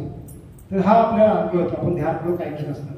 त्यामुळे प्रत्येक वाक्य आपण ध्यानपूर्वक ऐकून राहू तर आपल्याला हा पुन्हा पुन्हा साक्षात्कार पुढे पुढे होत राहतो. मग कंसाने वसुदेवाने देवकीला कारागृहामध्ये डांबलेलं आहे. त्यावेळेला वसुदेवाने रोहिणी मातेला कुठे ठेवलं होतं? नंद महाराजांच्या घरी ठेवलं होतं, कारण माझ्या इतर पत्न्यांना त्रास होऊ नये यासाठी. मग वेगळ्या वसुदेवाच्या बऱ्याच इतर पत्नी होत्या, त्या ठिकाणी रोहिणी मातेला नंद महाराजांच्या घरी ठेवलं होतं. आणि त्यामुळे बलरामजीचा पण जन्म वृंदावनमध्ये गोकुळमध्येच झालेला आहे. आणि कृष्ण पण तिथं प्रकट झाले आणि रोहिणी मातांनी कृष्णाच्या सर्व बाललीला पाहिलेले. पुन्हा 11 वर्षाचा असताना जेव्हा कृष्ण मथुरेमध्ये येतात, कंसाचा वध करतात, तर त्यानंतर मग रोहिणी माता बलरामजीला घेऊन वसुदेवांच्या सोबत राहण्यासाठी मथुरेला जातात. आणि कृष्ण पण मथुरेला त्यावेळेला आले होते. मग अशा पद्धतीने रोहिणी मातांनी पूर्ण 11 वर्ष वृंदावनमध्ये राहून सर्व लीला पाहिल्या होत्या. वृंदावनाशीचा सण केला होता, वृंदावनाशी कशी सेवा करतात, त्यांच्यावर किती उच्च भाव आहे, प्रेम भाव आहे कृष्णाच्या प्रती, हे सर्व त्यांनी अनुभवलेलं होतं, पाहिलेलं होतं. मग या राण्या काय विचार करतात की आपण काय करू? रोहिणी मातेंना विचारू, त्यांच्याकडून जाणून घेऊ. आणि सर्व राण्या मिळून रोहिणी मातेंच्या मालामध्ये जातात आणि त्यांना सर्व सांगतात की कृष्ण कसे नेहमी वृंदावनाशीचं नाव घेतात. आणि आम्हाला वाटतं की कृष्ण आम्हाला त्यांची दाशी पण समजत नाही.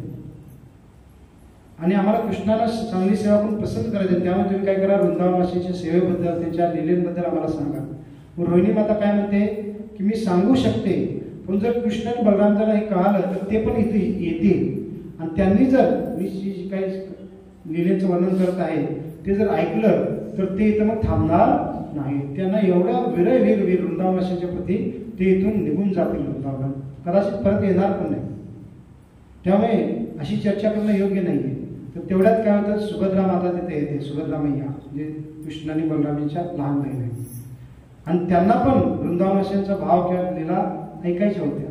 मग त्यावेळेला सुभद्रा माता काय म्हणते रोहिणी माता इतर राण्यांना की तुम्ही काही काळजी करू नका, मी तर द्वारावर थांबते आणि कृष्ण बलराम जरी आले तर मी त्यांना आत येऊन देणार नाही. कारण बहिणीचा पण काही अधिकार असतो. कदाचित आपण कधी कधी आपण आपल्या पत्नीचं ऐकणार नाही, परंतु बहिणींचं आपण थोडं ऐकू शकतो किंवा ऐकतो म्हणतो. तर तशा पद्धतीने सुभद्रा माता म्हणते आणि मग त्यामुळे मग रोहिणी माता ठीक आहे म्हणते, ठीक आहे तू द्वारावर थांब आणि आम्ही चर्चा करू. मग सर्व राण्या आत आहेत आणि रोहिणी माता मग त्यांना काय करू लागते, वृंदावनवासींच्या ज्या लीला आहेत, वृंदावनवासी कशा सेवा करत होत्या कृष्णाची, हे सर्व वर्णन करून सांगू लागतात. आणि सुभद्रा द्वारावर उभी आहे आणि ती एक प्रकारे द्वाराला दोन्ही हात लावूनच उभी आहे. कृष्ण बलरामाने तर हात लावून द्यायचं नाही. आणि इकडे कृष्ण बलरामांना पण वार्ता कळते की रोहिणी माता काय करताय, वृंदावनवासींच्या बद्दल म्हणजे त्यांच्या सेवेबद्दल त्यांच्याबद्दल सांगत आहे आपल्या पत्न्यांना. तर त्यावेळेला ते फार एकदम आतुर होतात श्रवण करण्यासाठी, कारण त्यांच्या हृदयामध्ये वृंदावनवासींबद्दल एवढं प्रेम आहे आणि ते फार जलद गतीने तिथे येतात. आणि सुभद्रा माता त्यांना रोखण्यासाठी थांबली होती, परंतु सुभद्रा मातेची काय स्थिती झाली होती, कारण त्यांना पण ते ऐकायचं होतं आणि त्या द्वारावर रोहिणी माता जे काही सांगितलं ते ऐकत होते. आणि त्या ऐकण्यामुळे सुभद्रा माता पण वृंदावनवासींच्या प्रती त्यांना एवढं प्रेम निर्माण झालं आणि त्या प्रेम भावनामध्ये सुभद्रा मातेची स्थिती काय झाली, एखाद्या कासवाप्रमाणे झाली. कासव कसं असतं, ते आपले जे अवयव आहे आपल्या आत अंकुचित करून घेतं. तर तशा पद्धतीने याला म्हणलेलं आहे महाभाव प्रकाश. तर सुभद्रा माताजी महाभाव प्रकाशाच्या स्थितीमध्ये आहे. ते एकदम तसं एकदम आश्चर्यकारी स्थिती. पहिल्यांदा आपण जसं डोळे मोठे करून स्तब्ध होतो तशा पद्धतीने त्यांचे डोळे झाले, त्यांचे हात पूर्णतः आत अंकुचित झाले, पाय पण पूर्णतः अंकुचित झाले. आता आपल्याला एक कल्पना वाटेल, भौतिक लोकांना एकदम म्हणजे दंतकथा वाटते, परंतु हे अष्ट सात्विक भाव त्याच्यापूर्वचे जे महाभाव आहेत ह्यातले वेगवेगळे प्रकटीकरण आहे. चैतन्य महापुरुष पण असा भाव इथं गंभीरामध्ये वास करत असताना प्रकट केलेला नाही आणि आपल्यामध्ये तो भाव नसल्यामुळे आपण याला कल्पना मानतो म्हणजे भौतिक लोक, परंतु शास्त्रामध्ये हे वर्णन केलेलं आहे. आणि सुभद्रा महाराज तशा स्थितीमध्ये होते आणि कृष्ण बलराम तिथं आले तर मग सुभद्रा महाराजांनी त्यांना बाहेर काही चेतनाच राहिली नाही की कृष्ण बलराम आले तर आपण त्यांना रोखायचं आहे.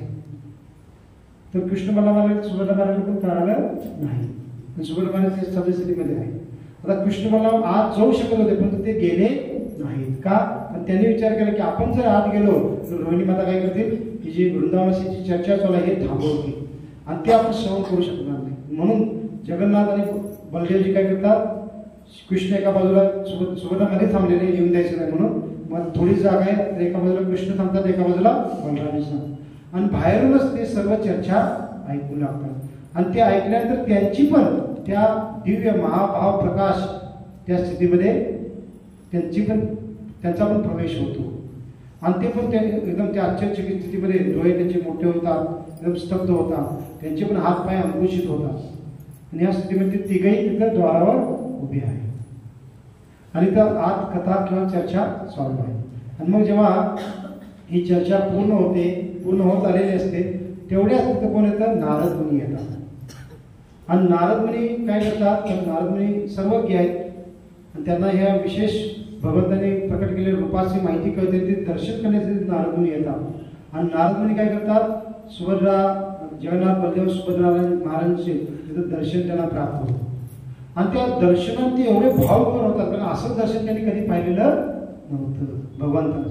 नारद मुनी तर फार श्रेष्ठ आहेत. ते वैकुंठामध्ये जातात, भगवंताच्या धामामध्ये जातात, भगवंताशी सोबत आदान प्रदान करतात, त्यांचं दर्शन करतात, त्यांच्याशी बोलतात, नेहमी ते भगवंताचं दर्शन करत असतात. परंतु भगवंताचं त्यांनी असं रूप पाहिलं नव्हतं.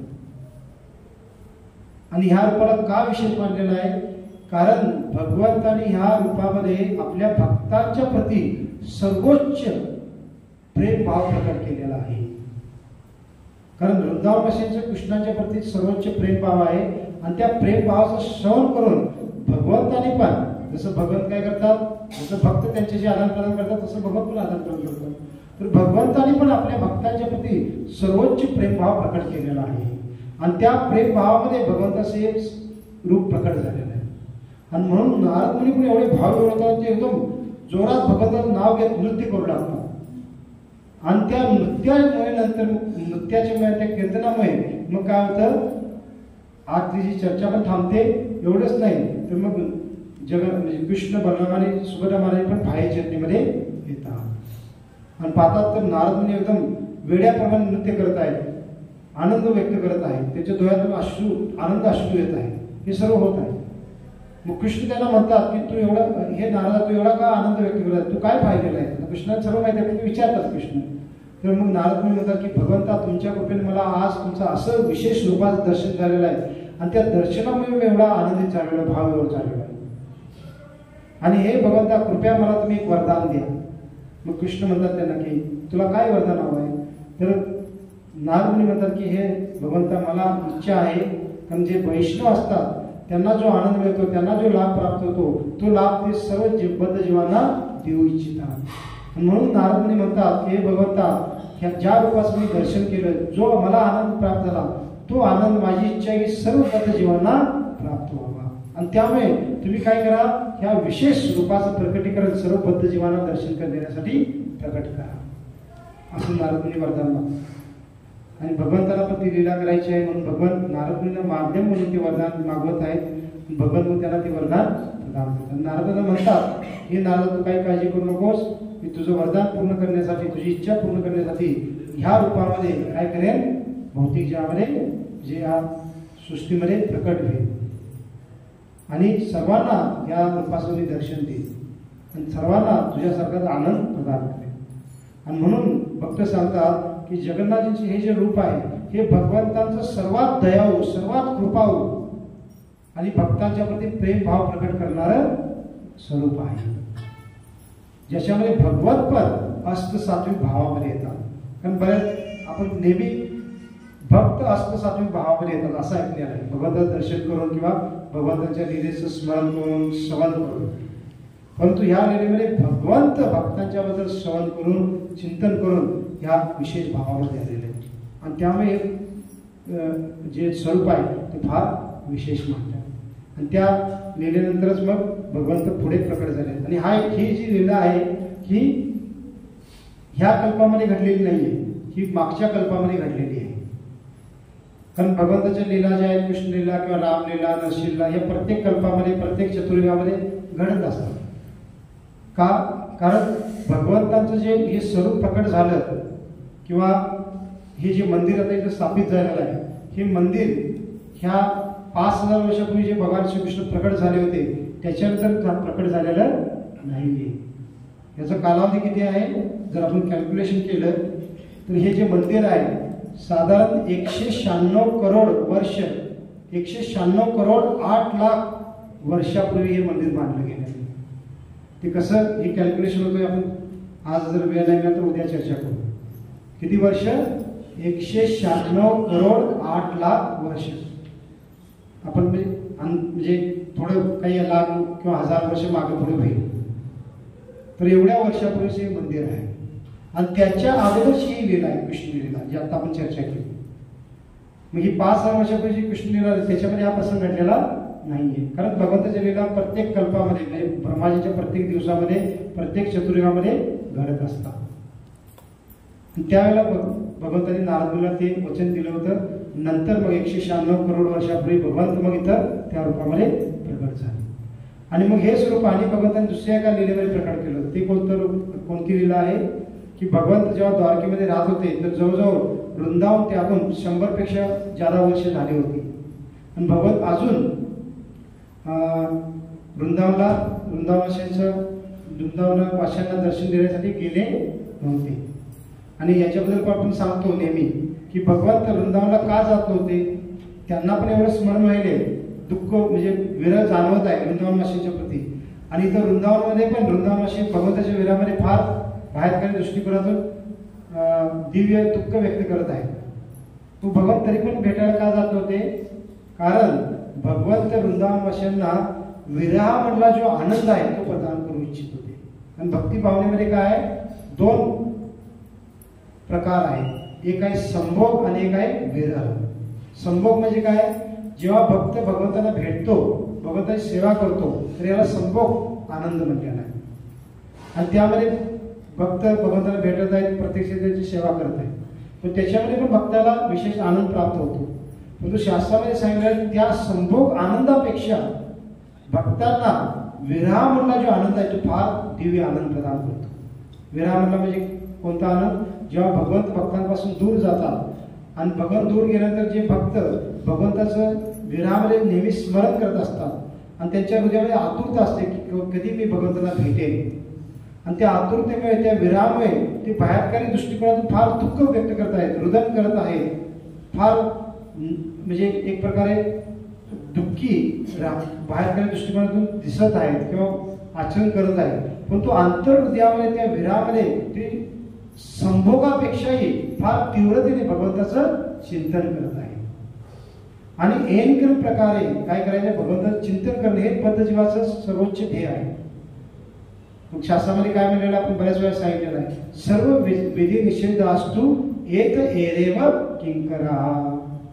की शास्त्रामध्ये दिलेल्या सर्व विधींचा उद्देश काय? की भगवंताचं ऐन प्रकारे चिंतन करणं. मग जर भगवंत दूर गेल्यानंतर एखाद्या भक्ताला भगवंताचं चिंतन आणि तीव्रतेने होत असेल तर निश्चित मग त्यांना फार दिव्य आनंद पण अनुभवायला मिळत आहे. आणि भगवंताला माहित आहे की वृंदावनवासी बाहेरच्या दृष्टिकोनातून दुःखी दिसत आहे, तो अंतर्हृदयामध्ये येथे विरहाचा फार दिव्य आनंद अनुभवत आहे. आणि तो आनंद भगवंताला खंडित करायचा नव्हता आणि म्हणून भगवंत वृंदावनाला जात नव्हते.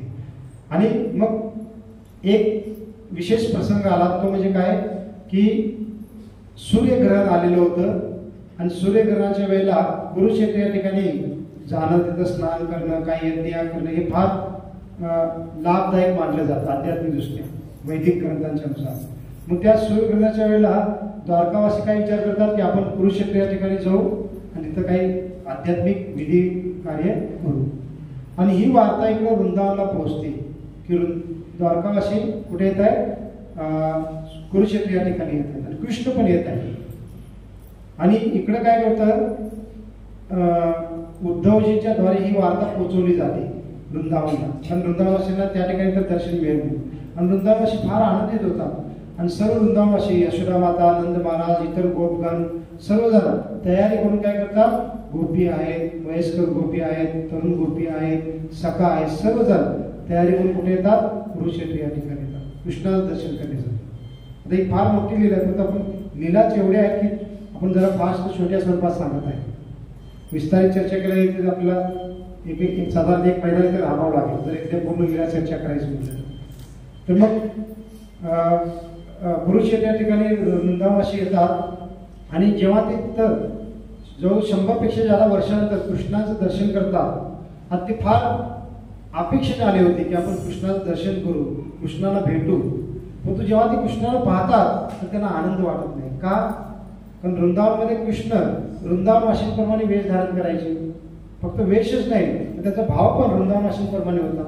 म्हणजे आता ते पाहतात की कृष्ण काय राजवेशामध्ये आहे, ऐश्वर्य भावामध्ये आहे आणि वृंदावनवासींना हे आवडत नाही. वृंदावनवासी एकदम फार माधुरी भावामध्ये आहे कृष्णाच्या सोबतीच्या लीला आणि त्यांना त्या भावामध्ये कृष्णाचं दर्शन करायचं होतं, कृष्णाची सेवा करायची होती आणि म्हणून त्यांना आनंद वाटत नाही. आणि काय करतात? मग ते तिथून निघून जातात आणि कृष्ण मग नंतर त्या वृंदावनवासींना तिथे जे राहिले होते त्यांचं जे शिबिर होतं त्या ठिकाणी स्वतः भेटायला मग जातात. आणि मग त्यावेळेला वृंदावनवासींना मग त्यांचा भाव इतका तीव्र होतो की त्यांची इच्छा होती की त्यांना राजवेशामध्ये पाहायचं नाही. मग त्यांच्यासोबत बलरामजी गेले होते, सुभद्रामाया पण गेल्या होत्या. पण सुभद्रामायाला वृंदावनवासीला भेटले नव्हते कधी. मग त्यावेळेला भेटण्याची संधी होती आणि बलरामजीला तर आपल्या जुन्या मित्रांना सर्व वृंदावनवासीला भेटायचं होतं. कृष्ण बलरामाने सुभद्रामाया पण गेल्या होत्या. मग वृंदावनवासी काय करतात? त्यांना वृंदावन भावामध्ये पाहायचं होतं किंवा आदान प्रदान करायचं होतं. सर्व वृंदावनवासी काय करतात? पकडून जसं गोपी आहेत तर सुभद्रा मैयाला पकडतात आणि बाकी काही गोपसखा कृष्ण बलरामजीला पकडतात आणि काय करतात, त्यांचा जो राजवेश आहे ते काढतात आणि त्यांना वृंदावन वाशांचा वेश परिधान करतात. आणि एवढंच नाही तर आता ठीक आहे, त्यांना वृंदावनला घेऊन जायची इच्छा आहे, मग आपल्यासोबत बैलगाडीतून किंवा चालत घेऊन जाणं योग्य नाही. कृष्ण आपल्यासाठी फार पूजनीय आहे म्हणून ते त्यांच्या रथामध्ये बसवतात तिघांना आणि त्या रथाचे घोडे सोडतात आणि सर्व वृंदावनवासी काय करतात, त्या रथाला पकडून स्वतः ओढत वृंदावनकडे घेऊन जाऊ लागतात. आणि हे जे प्रेम भाव आहे जगन्नाथ म्हणजे कृष्ण बलराम यांनी सुभद्रामाईला पाहतात तर ते इतके भावयुक्त होतात की वृंदावनाशी किती प्रेम आहे कृष्णावर. सुभद्रा माता पाहते, बलरामजी पाहतात की वृंदावनाशीचं आपल्यावर किती प्रेम आहे, कृष्ण पाहतात की वृंदावनाशीचं आपल्यावर किती प्रेम आहे आणि स्वतः ते रथ ओढत देत आहे. आणि त्यांचा तो भाव पाहून मग ह्यांचाही फार तीव्र कोणता महाप्रकाश महाभाव प्रकाश त्याचा प्रकट होतो. आणि जसं नारदमुनींच्या समोर द्वारकेमध्ये त्यांनी रूप प्रकट केलं तसंच रूप यांचं ह्या ठिकाणी पण होतं. त्यांचे डोळे एकदम स्तब्ध होतात, त्यांचे सर्व हातपाय अंकुचित होतात. का? कारण तोच भाव इथं प्रकट झालेला आहे, आपल्या भक्तांप्रती सर्वोच्च प्रेम भाव. आणि मग सर्व वृंदावनाशी त्यांना घेऊन चाललेले आहे.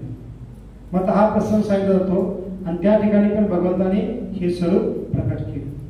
आणि हेच स्वरूप मग आता जगन्नाथपुरीमध्ये भगवंताने नारदांच्या विनंतीने प्रकट केलेलं आहे. आणि मग जसं नारदांच्या इच्छेने तर भगवंत प्रकट झाले आणि मग वृंदावनाशीच्या भावामध्ये मग काय करतात, भक्त या ठिकाणी जगन्नाथजींची रथयात्रा काढतात. आणि म्हणून म्हणलेलं आहे, भक्त सांगतात, वैष्णव सांगतात की जगन्नाथजींना जेव्हा रथामध्ये ठेवलं जातं तर ज्या वृंदावनाशी ज्या भावामध्ये ठेवलं त्या पद्धतीने त्यांना ठेवलं जातं जगन्नाथ बलदेव आणि सुभद्रा मैयाला. आणि ह्या रथाला मग घोडे आहेत का, एवढे मोठे रथ आहेत, घोडे ओढू पण शकणार नाही. हत्ती ओढू शकते, हत्ती पण लावले जात नाही. कोण ओढतात? भक्त स्वतः ओढतात. का? कारण वृंदावनाच्या भावाने.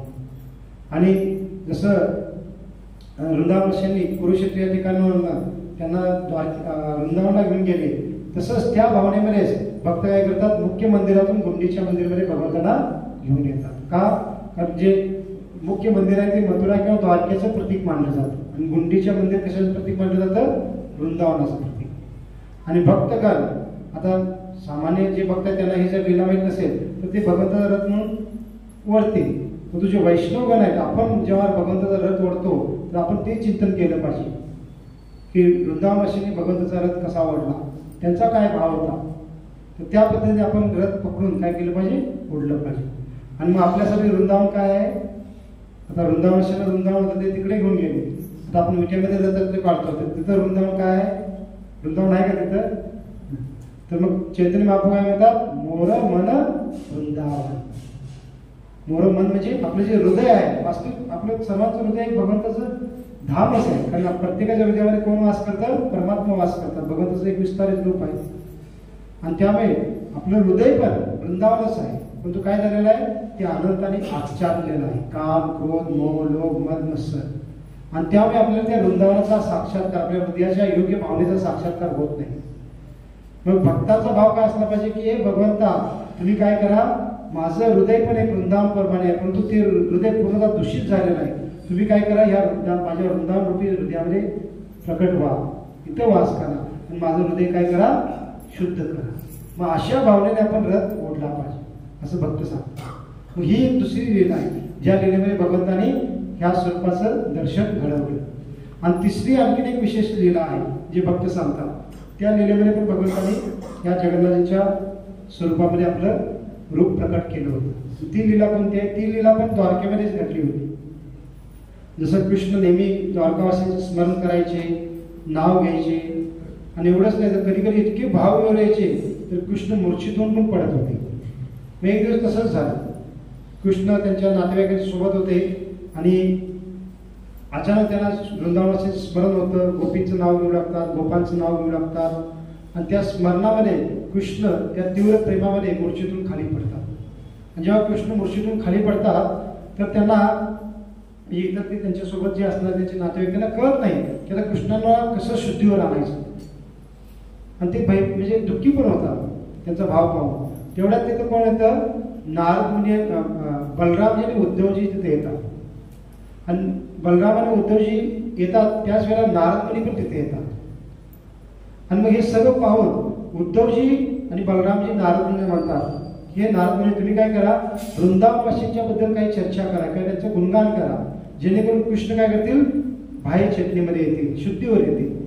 तर त्यावेळेला नारद मुनी काय म्हणतात की नाही, म्हणतात मी जर वृंदावनवासींची चर्चा करू लागलो, त्यांच्याबद्दल बोलू लागलो तर कृष्ण बाह्य चेतनेमध्ये येतील, परंतु ते इथे थांबणार नाही. ते लगेच वृंदावनाला जाण्यासाठी आतुर होतील. आणि त्यासाठी मग तुम्हाला त्यांचा रथ तयार ठेवला पाहिजे.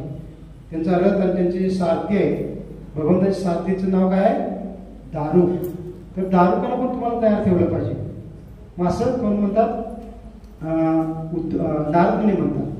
मग नारद कसं म्हणलं तर उद्धवजी काय करतात की उद्धवजीला ते नको होतं किंवा बलरामजीला पण नको होतं. कृष्ण जर एकदा वृंदावनाला गेले तर काय तिथेच थांबले, ते परत येणार नाही. परंतु नारद मुनी आहे किंवा कृष्ण किंवा उद्धवजी किंवा बलरामजी आहेत, त्यांना कृष्ण वृंदावनाला जाऊ नये हे पण त्यांना वाटत होतं. पण तो वृंदावनवासींच्या बद्दल त्यांना म्हणजे एक प्रकारे सहानुभूती पण होती की वृंदावनवासीला किती दुःख होत आहे. आता वृंदावनाचं सात्वना करण्यासाठी तर काहीतरी केलं पाहिजे. जरी कृष्णाला आपण तिथं पाठवलं तरी सात्वना करण्यासाठी काहीतरी केलं पाहिजे. मग असा विचार करून हे सर्वजण विचार करतात आणि त्याच्यामध्ये नारद मुनी उद्धवजीला म्हणतात की ठीक आहे, मी काही बोलत नाही किंवा कृष्ण जर जागृत झाले तर वृंदावनाला जातील म्हणून आपण काही त्यांना जाऊ द्यायचं नाही. परंतु उद्धवजी तुम्ही काय करा, वृंदावनाला जावा आणि वृंदावनवासींचं काय करा, सात्वना करा. कृष्ण येतील तुम्हाला भेटायला असं तुम्ही काय करा, त्यांना सांगून थोडं शांत करण्याचा प्रयत्न करा. तर त्यावेळेला उद्धवजी काय म्हणतात, नारदमुनीला नाही म्हणतात, मी पुन्हा वृंदावनाला जाणार नाही. कारण याच्या अगोदर उद्धवजी एकदा वृंदावनाला गेले होते. कुणी पाठवलं होतं त्यांना, स्वतः कृष्णाने पाठवलं. कुठून, मथुरेतून. जेव्हा कृष्ण मथुरेमध्ये राहत होते तेव्हा त्यांचा निरोप घेऊन. आणि उद्धवजी म्हणतात की नाही, मी एकदा वृंदावनाला गेलो होतो आणि त्यांचा प्रेम भाव पाहून, त्यांचं दुःख पाहून मला इतकी वेदना झाल्या आणि मी तिथून निघत असताना त्यांना वचन दिलं होतं की मी मथुरेमध्ये गेल्यानंतर कृष्णाला नक्कीच इथं घेऊन येईन किंवा कृष्णाला पाठवेन असं मी त्यांना सांगितलं होतं. आणि मी जेव्हा मथुरेला परत आलो तर कृष्णाला मी बऱ्याच वेळेला सांगितलं त्यांची वृंदावनाची स्थिती कशी आहे, वृंदावनवासींची, आणि तुम्ही कृपया वृंदावनाला जावा, एकदा तर त्यांना दर्शन द्या. पण तो वृंदावनवासी कृष्ण काय म्हणतात, मला नेहमी ठीक आहे मी जाईन जाईन जाईन असंच म्हणतात, परंतु अजूनपर्यंत ते कधी वृंदावनाला गेले नाही. आणि एक प्रकारे मी आता वृंदावनवासींच्या सर्व खोटे ठरलेलो आहे. आणि मी पुन्हा जर गेलो वृंदावनाला, त्यांना जर असं काही आश्वासन दिलं तर ते माझ्यावर विश्वास ठेवणार नाही असं उद्धवजी म्हणतात. मग आता उद्धवजी तसं म्हटलं तर उद्धवजी आणि नारद मुनी बलरामजीला म्हणू लागतात की मग हे बलरामजी तुम्ही जावा आणि तुम्ही काय करा, वृंदावनाशींचं सात्वना करा. तर त्यावेळेला बलरामजी काय म्हणतात, तिथं भक्त सांगतात की बलरामजी त्यांना बोलता पण येत नाही, त्यांच्या डोळ्यात अश्रू देऊ लागतात, ते रुदन करू लागतात. आणि थोड्या वेळात ते बोलू लागतात. ते म्हणतात की नाही मी पण जाणार नाही, कारण मी पण 2 महिने वृंदावनला जाऊन आलेलो आहे. कारण उद्धवजींच्या नंतर भगवंतांनी बलरामजीला पण पाठवलं होतं, भागवतामध्ये वर्णन आहे. आणि जवळ 2 महिने बलरामजी वृंदावनमध्ये राहिले होते. आणि त्यावेळेला बलरामजी म्हणतात की मी पण गेलो होतो, 2 महिने तिथं राहिलो होतो. त्यांची स्थिती पाहून मला पण फार दुःखच वाटलं होतं. यशोदा माता, नंद महाराज मला नेहमी विचारायचे तुम्ही वास्तव्य करत असताना की कृष्ण कधी येतील, तुम्ही कृष्णाला घेऊन या, अशा पद्धतीने मला विनंती करायची. आणि मी त्यांना आश्वासन दिलं होतं, विशेष करून यशोदा माता नंद महाराजांना, की मी परत जाईन आणि कृष्णाला घेऊन येईन. आणि मी पण उद्धवाप्रमाणे परत आल्यानंतर नेहमी कृष्णाला सांगत होतो की तू कृपया काय कर, एकदा तर वृंदावनाला जा. पण तू आवाज येत नाही का? तर मग बलरामजी पण म्हणतात मी पण त्यांना फार म्हणजे आश्वासन देऊन सांगितलं होतं आणि त्यांना संतोष करण्याचा प्रयत्न केला होता. परंतु मी जेव्हा कृष्णाला येऊन सांगितलं तर माझ्या सांगण्याला पण कृष्ण वृंदावनाला कधी गेले नाही. आणि मी पण आता परत गेलो तर माझ्या सांगण्यावर पण वृंदावनाशी विश्वास ठेवणार नाही. बलरामजी पण नकार देतात. तेवढ्याच काय होतं, तिथं सुभद्रा माताजी, सुभद्रा मैया आहे आणि हे सर्व प्रसंग त्यांनी ऐकला होता. तर सुभद्रा माता काय म्हणते की मी जाते वृंदावनला, कारण मी एक स्त्री आहे आणि मी वृंदावनला गेल्यानंतर मी जेव्हा गोपींना, यशोदा मातेला सांगेन कृष्ण येतील म्हणून तर ते माझ्यावर विश्वास ठेवतील. आता एक प्रकारे तिथं जाऊन त्याला फसवायचं नाहीये. म्हणजे याचा अर्थ असा आहे का की सुभद्रा माता तिथं जाऊन कृष्ण तर जाणार नाही, परंतु ते जाऊन काय म्हणतायत, मी वृंदावनवासींना सांगते की कृष्ण लवकरच येतील. मी याचा अर्थ सुभद्रा माता तिथं जाऊन खोटे बोलत होत्या का किंवा बोलायचं होतं का त्यांना, नाही. तिचा भाव काय होता की खोटेही बोललो तरी काही कालावधीसाठी काय होईना वृंदावनवासी काय होतील, थोडे आनंदित होतील, त्यांचं दुःख दूर होईल. ह्या भावनेने सुभद्रा माता म्हणते. मग हे ऐकून बलरामजी काय म्हणतात की आता बहीण चाललेले, बहीण एकटी चालले तर त्यांना एकटीला पाठवणं योग्य नाही. मग बलरामजी म्हणतात तू जात असतील तर मी पण तुझ्यासोबत येतो. आणि मग असं काय होतं की मग दोघं आपला आपला रथ घेतात आणि वृंदावनला निघतात. आणि इकडे काय होतं, उद्धवजी आणि नारद मुनी आहे. मग नारद मुनी भगवंताला शुद्धीवर आणण्यासाठी मग थोडं वृंदावनाशींचं वर्णन करू लागतात, कारण बऱ्याच वेळा भगवंत अजून मूर्छितच होते. आणि मग जसं नारद मुनी मंडळी तसंच झालं की जसं नारद मुनी थोडं वृंदावनाशींच्याबद्दल चर्चा करू लागतात तर कृष्ण काय होतात, जागृत होतात, त्या मूर्छित बाहेर येतात. आणि बाहेर आल्याने लगेच ती काय होतात, त्रिभंग ललित स्थितीमध्ये आपण जसं बासुरी वाजवलं त्या स्थितीमध्ये उभे राहतात. त्यांच्यामध्ये हातामध्ये बासुरी आहे का, नाही. ते द्वारकेमध्ये, द्वारका आणि मथुरेमध्ये भगवान कधी बासुरी धारण करत नाही, पण तिथं वृंदावनचा भाव धारण केल्यामुळे ते बासुरी त्रिभंग वाजवत असणाऱ्या त्रिभंग ललित स्थितीमध्ये उभे राहतात. आणि नारदला पाहून त्यांना विचारतात, काय विचारतात की हे नारदा तुम्ही इथे वृंदावनमध्ये काय करता, का कारण त्यांना वाटतं मी वृंदावनमध्येच आहे, पण ते कुठे होते, द्वारकेमध्ये. आणि नारद त्यांना काय सांगू शकत नाही, तर काय उत्तर देणार. आणि कृष्ण एवढे भाविक होतात, एवढे भाविक होतात, एवढे आतुर होतात की नारद आणि उद्धवाला पण त्यांना नियंत्रित करणं होत शक्य होत नाही. आणि शेवटी नारद मुनी म्हणतात की नाही, आता आपण काय केलं पाहिजे, यांना वृंदावनला जाण्यासाठी तयारी केली पाहिजे. आणि त्यांची इच्छा नसताना पण मग ते काय करतात, भगवंताचा रथ दारुकाला बोलून मागवतात. भगवंत मग काय होतात, त्या रथामध्ये बसण्यासाठी जाऊ लागतात. आणि जाताना काय स्थिती होती भगवंताची की रथ आहे, भगवंत रथामध्ये चाललेले आहे, परंतु त्या वृंदावनाशीच्या प्रेमाच्या भावामध्ये जसे एखादा नशापान करणारा व्यक्ती असतो, फार नशा केलेला व्यक्ती आहे, तो कधी चालताना सरळ चालतो का, नाही, तो इकडे तिकडे हेलकंडत असतो, खाली पडत असतो. तर तशा पद्धतीने कृष्णाची स्थिती झाली होती. ही पण एक नशा आहे, परंतु ही दिव्य नशा आहे. जेव्हा भगवंत भक्ताचं स्मरण करतात आणि भक्त भगवंताचं स्मरण करतात तर त्यांना ही दिव्य नशा अनुभवायला येते, ज्याच्यामध्ये भक्त किंवा भगवंत पण काय होतात, एवढे भावावर होतात. ही स्थिती कृष्णाची झाली आणि कृष्ण एकदम हेलकंडात इकडे तिकडे पडत पुढे चालले होते. आणि असं करत करत ते रथामध्ये जातात आणि रथामध्ये बसतात. मग म्हणलेलं आहे आज पण जेव्हा भगवंतांना रथयात्रेच्या वेळेला इथं मंदिरमध्ये म्हणजे मंदिरातून मुख्य जे वेगळं आहे ते रथामध्ये बसवण्यासाठी आणले जातात, तर त्यावेळेला भगवंत त्या भावामध्येच असतात. आणि ते कशावर कळतं, तर आपण कधी टीव्हीवर पाहिला असाल, प्रत्यक्षात तुम्ही पाहिला नसाल, आम्ही पाहिलेलं आहे. जेव्हा आम्ही रथयात्रेला एक वेळेला आलो होतो तर टीव्हीवर आपण पाहू शकता, जेव्हा भगवंत मंदिरातून बाहेर आणले जात असतात तेव्हा बरेच पंडा असतात मागे पुढे आणि भगवंतांना दोरीने बांधलेलं असतं पुढे आणि मागे, आणि बरेच पंडाने ती दोरी पकडलेली असते. तरी पण भगवंत असे डोलत असतात, मागे पुढे करत असतात, इकडे तिकडे होत असतात. आपल्याला काय वाटतं की ते पंडाच काय करतात, मागे पुढे ओढत आहे. तसा पण भाव आहे, कारण पंडा हे सख्य भावामध्ये सका कसं आपल्या मित्राला थोडं त्रास देतात, तशा पद्धतीने ते पंडा पण करतात. हा पण एक भाव आहे म्हणू शकतो. पण दुसरा भाव आहे, जसं महाराज आता यात्रेमध्ये जगन्नाथपुरीच्या यात्रेमध्ये आले होते तर त्यांच्या कथेमध्ये सांगत होते की महाराजांनी रथयात्रेमध्ये एकदा ते पाहिलं की कसे भगवंत बाहेर येत आहे. महाराजांना माहीत पण होतं भगवंत असे दुलटात हलतात. तर त्यावेळेला महाराजांनी ते रथयात्रा झाल्यानंतर एका पंडांना विचारलं की तुम्ही एवढे पंडा असता, भगवंताने घेऊन येत असतात, तरी पण भगवंत एवढे हलतात का, इकडे तिकडे का होतात, तुम्ही स्थिर पद्धतीने पण आणू शकता, तुम्ही तसं काय करता. तर महाराज सांगत होते, त्या पंडाने महाराजांना काय सांगितलं की महाराज ते भगवान जे हलत असतात तर त्यांना आम्ही हलवत नसतो, भगवान स्वतः हलत असतात. उलट आम्ही दोरी बांधून त्यांना पकडून त्यांना स्थिर करण्याचा प्रयत्न करत असतो की ते इकडे तिकडे हलू नयेत, पडू नये तिकडे तिकडे म्हणून. आम्ही त्यांना जसं आपण त्याकडे वस्तू घेतलेली तर ही वस्तू आम्ही असंच घेऊन जातो, तसंच आम्ही त्यांना भगवंतांना घ्यायची आमची इच्छा असते. परंतु भगवंतच अशी काय करत असतात, डुलत असतात. मागं वाहिल्यात तर पुढचे ओढू लागतात तर ते पुढच्याला ओढलं जात नाही, पुढे वाहिल्यात तर मागचे ओढू लागतात तर मागच्याला पण ओढलं जात नाही. का? कारण जसं ही आपण लीला सांगत आहे की भगवंत रथामध्ये येत असताना नारदमुनींच्या द्वारे जेव्हा ते रथ तिथं आणला, तर त्या रथामध्ये येत असताना भगवंत त्या वृंदावन वासींच्या चिंतनामध्ये एवढे भाव झालेले आहेत, एवढ्या दिवस चेतनेमध्ये आलेले आहेत की त्यांची बाह्य चेतना ते विसरून गेले आहेत आणि अशा पद्धतीने ते भेलकडत पुढे चाललेले आहेत.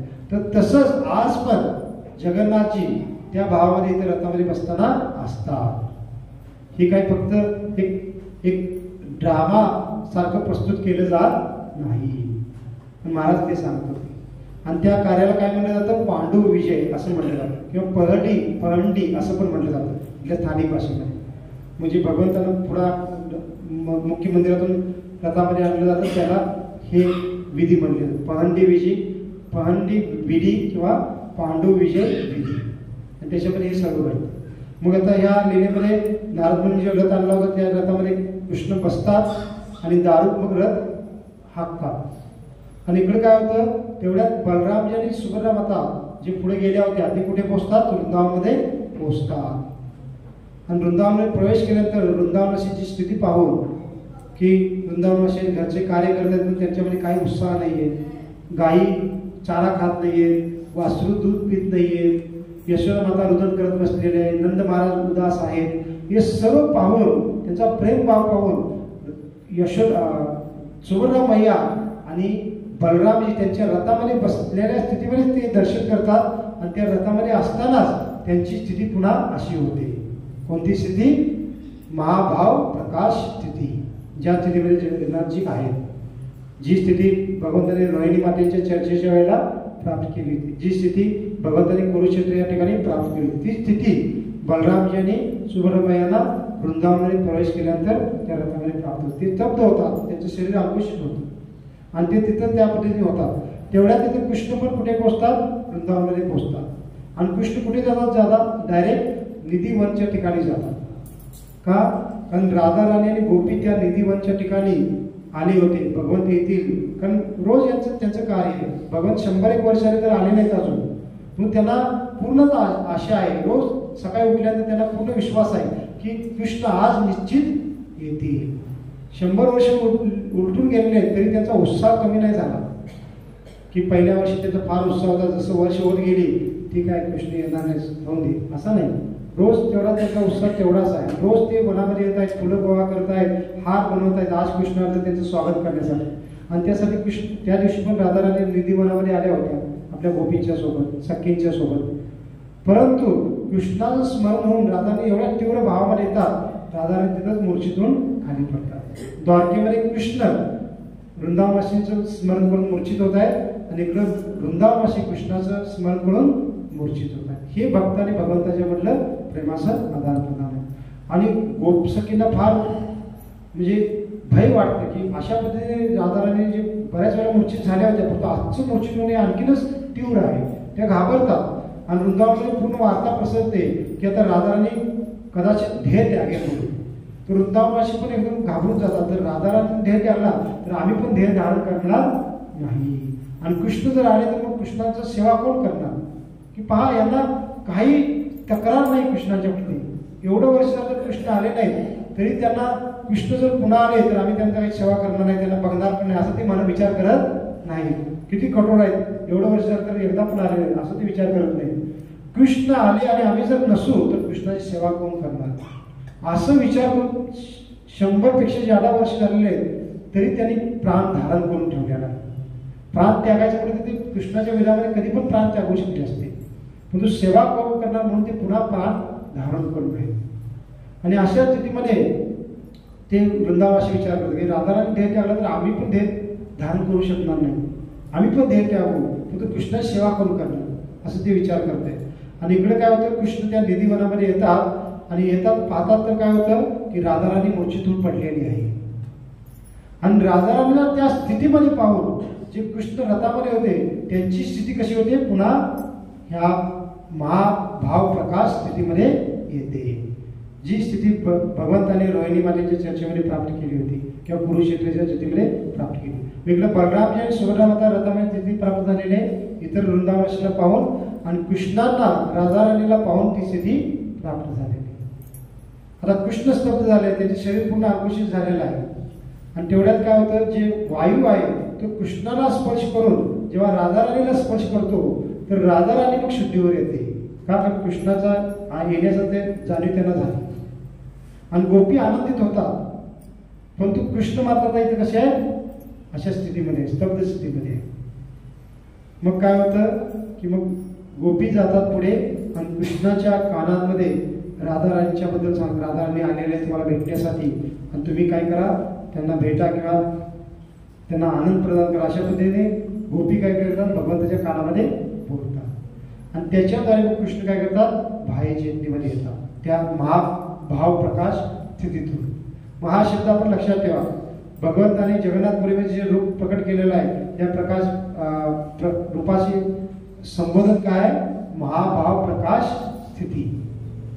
मग त्या स्थितीतून भगवान बाहेर येतात. मग राधा राणीला घेऊन गोपीला घेऊन निधीवनामध्ये काय करतात, लीला करण्यासाठी प्रवेश करतात. आणि त्यावेळेला कृष्ण मग राधा राणीला सांगतात, हे राधा राणी, जे विशेष रूप मी या ठिकाणी प्रकट मी केलं ते रूप मी काय करेन, भविष्यामध्ये मी काय करेन, कलियुगामध्ये चैतन्य महाप्रभूंच्या रूपामध्ये प्रकट करेन. मी चैतन्य महाप्रभूंच्या रूपामध्ये मी प्रकट होईल आणि त्यावेळेला माझं हे जे रूप आहे तेही रूप प्रकट होईल आणि जगन्नाथजींच्या रूपात मी तुझं स्मरण करेन आणि चैतन्य महाप्रभूंच्या रूपात मी काय करेन, तुझा भाव धारण करून जगन्नाथजींचं स्मरण करेन. म्हणजे काय की भगवत म्हणताय की मी या महाभाव प्रकाश स्थितीमध्ये पण प्रकट होईल आणि तुझा भाव धारण करून पण प्रकट होईल.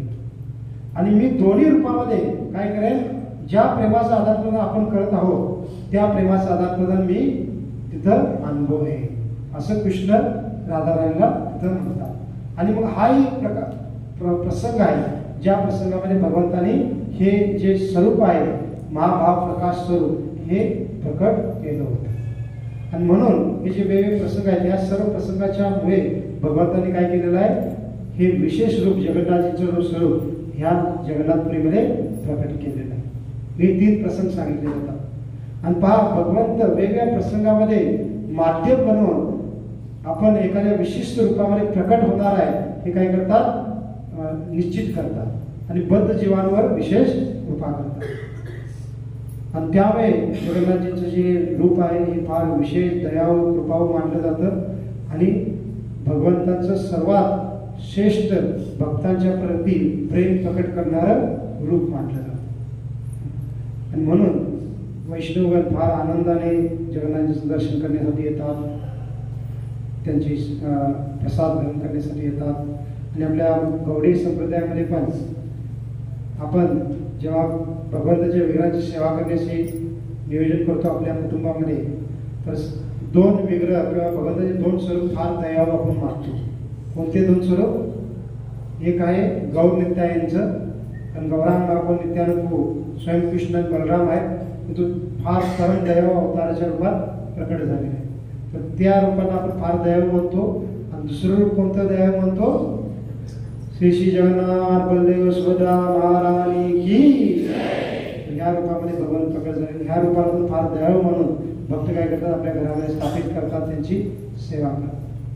कारण भगवान फार रूपावर दयाळू आहेत आणि आपल्या भक्तांना काही ज्याला नियम किंवा जे काही विधी आहे त्याचं बंधन लावत नाही. आणि ज्या पद्धतीने आपल्या थोडक्या मोठ्याने आपली सेवा करत आहे त्या पद्धतीने भगवान सेवा स्वीकारतात. आणि इथले जे पंडा पुजारी आहेत ते पण तशा पद्धतीनेच सेवा करत असतात. जसं आपण काल ट्रेनमध्ये रामानुजाचार्यांचा प्रसंग सांगितला होता, तर त्या पद्धतीने भगवान इथं फार घनिष्ठ पद्धतीने आपल्या भक्तांसोबत आदान प्रदान करून त्यांची सेवा स्वीकारतात. आणि त्याच्यामुळे ज्याला नियमांचं बंधन ते ठेवत नाही, म्हणून पण या विग्रहांना फार दयाळू मानलं जातं. हे विग्रहांच्या स्वरूपाच्या मागचा इतिहास आहे किंवा प्रसंग आहेत. जसं मी सुरुवातीला सांगितलं की आम्ही पहिला वेळेला जेव्हा इथं आलो होतो आम्ही फोटो पाहिला, हे रूप असं काय आम्हाला माहीत नव्हतं. पण भक्तांच्या समुदायामध्ये आल्यानंतर, संपर्कात आल्यानंतर या सर्व गोष्टी आपल्याला कळतात. आणि आपण धामामध्ये पण त्यासाठीच येतो. धामवास करण्याचा उद्देश काय आहे? धामवास करण्याचा उद्देश आहे की आपण धामामध्ये भक्तांचा संघ प्राप्त करू, ज्याला भक्तांच्या सोबत आपण वेळ व्यतीत करू. पण आपल्या गावामध्ये आपण आठवड्यातून एक कार्यक्रम घेतो, त्या कार्यक्रमामध्ये 1-2 तास येतो आणि त्यावेळेला आपल्याला भक्तांचा संघ मिळतो. काही भक्त मंगलवारतीला येतात रोज, त्यांना थोडा काही भक्तांचा संघ मिळतो. परंतु धामवासामध्ये आपण काय करतो, 100-125 भक्त आलेले आहेत आणि 5-6 दिवस, 7-8 दिवस, 8-9-10 दिवस आपण त्या सर्व भक्तांच्या सोबत आहे. आणि 1-2 तास आहोत का, ते पूर्ण 24 तास आहोत. आणि त्या 24 तासामध्ये आपण काही दुपारी 8 तासासाठी कामाला चाललेलं आहे, सकाळ संध्याकाळ भेटवले असं आहे का? नाही. पूर्ण 24 तास आपण भक्तांच्या संगत आहोत. कीर्तन करत आहोत, श्रवण करत आहोत, जप करत आहोत, दर्शन करत आहोत. हे सर्व आपण भक्तांच्या संघात करत आहोत. त्यासाठीच धामवास असतो आणि त्यासाठी आपण आलेलो आहे. जसं महाराज त्याच्यामध्ये सांगत होते की पहा, इथं 15,000 भक्त आलेले आहेत. त्या पंडालमध्ये 15,000 भक्त म्हटलेले, 10 ते 15,000 भक्त. तर असा संघ आपल्याला कुठेही मिळणार नाही. एवढ्या भक्तांच्या सोबत आपण काय करतो, कथा श्रवण करतो. आपला तर 100-125 भक्तांचा ग्रुप आहे आणि त्या भक्ताच्या समुदायामध्ये आपल्याला जसं भौतिक जगामध्ये विट्यामध्ये असताना आपण कुठेही गेलो तर पुढे मागे आपल्याला कोण दिसतात? भौतिक लोकच दिसतात. आपण एकटे भक्त असून सर्व चारी बाजूने कोण असतात? भौतिक लोक असतात. तर आपण धामामध्ये येतो तर आपल्याला पुढे मागे कोण दिसतात? फक्त भक्त दिसतात. तर हा लाभ आहे धामवासाचा, भक्तांच्या संघाचा. आणि त्यासाठी आपण धामामध्ये येत असतो. आणि त्याच्यामुळे आपल्याला भगवंताच्या लीलेचे सर्व प्रसंग कळतात, त्याच्या मागचं जे काही विशेष उद्देश आहे ते कळतात. आणि मनुष्य जीवन पण त्यासाठीच आहे. आपण आपलं मनुष्य जीवन आपल्या कामधंद्याची माहिती जाणून घेण्यासाठी घालवतो, आपलं शिक्षण करून आपलं भौतिक ज्ञान प्राप्त करण्यासाठी घालवतो. त्या शिक्षणाने आपण पैसा कमवण्यासाठी नोकरी, जॉब, व्यवसाय हे सर्व करतो आणि त्याच्यामध्ये आपण भरपूर वेळ घालून त्या फील्डमध्ये ज्ञान प्राप्त करण्याचा प्रयत्न करतो. परंतु हे सर्व ज्ञान आपल्याला काही शाश्वत लाभ प्रदान करणार नाही. एखादा फार PhD झालेला व्यक्ती आहे, एखादा फार मोठा उच्च शिक्षित आहे, क्लास 1 अधिकारी आहे, फार मोठा व्यवसायी आहे, सर्व काही त्या क्षेत्रामध्ये ज्ञान असणार आहे. परंतु मृत्यू झाला तसं सर्व ज्ञान शून्य होणार आहे. पुढच्या जन्मात त्याला पुन्हा पहिलीपासून शून्यापासून सुरुवात करावी लागणार आहे. मनुष्य जन्म मिळाला तर, पशु जन्म मिळाला तर ते पण त्याला प्राप्त होणार नाही. परंतु मनुष्य जीवन मुख्य कशासाठी आहे?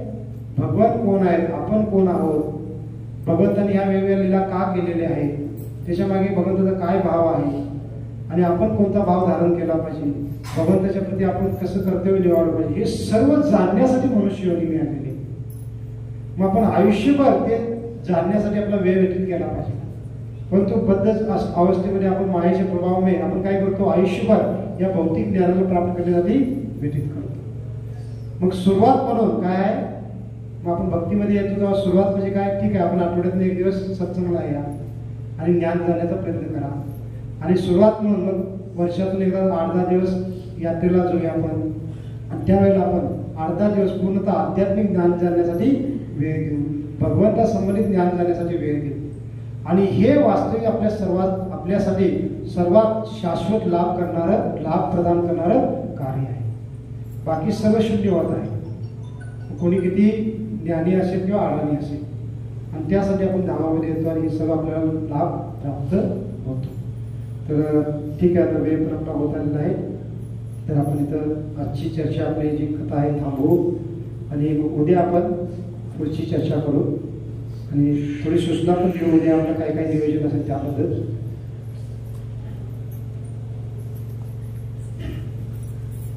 आणि उद्या आपण काही चर्चा करू त्याच्याबद्दल पण थोडं सांगू आणि त्याच्यानंतर मग आपण थोडं नृत्य कीर्तन करू. नृत्य कीर्तन करायला धाममध्ये आलेला आपण कीर्तन करतो. नृत्य कीर्तन केल्यानंतर आणखी आपल्याला उत्साह प्राप्त होईल आणि नृत्य कीर्तन झाल्यानंतर मग सर्वांसाठी प्रसाद असेल.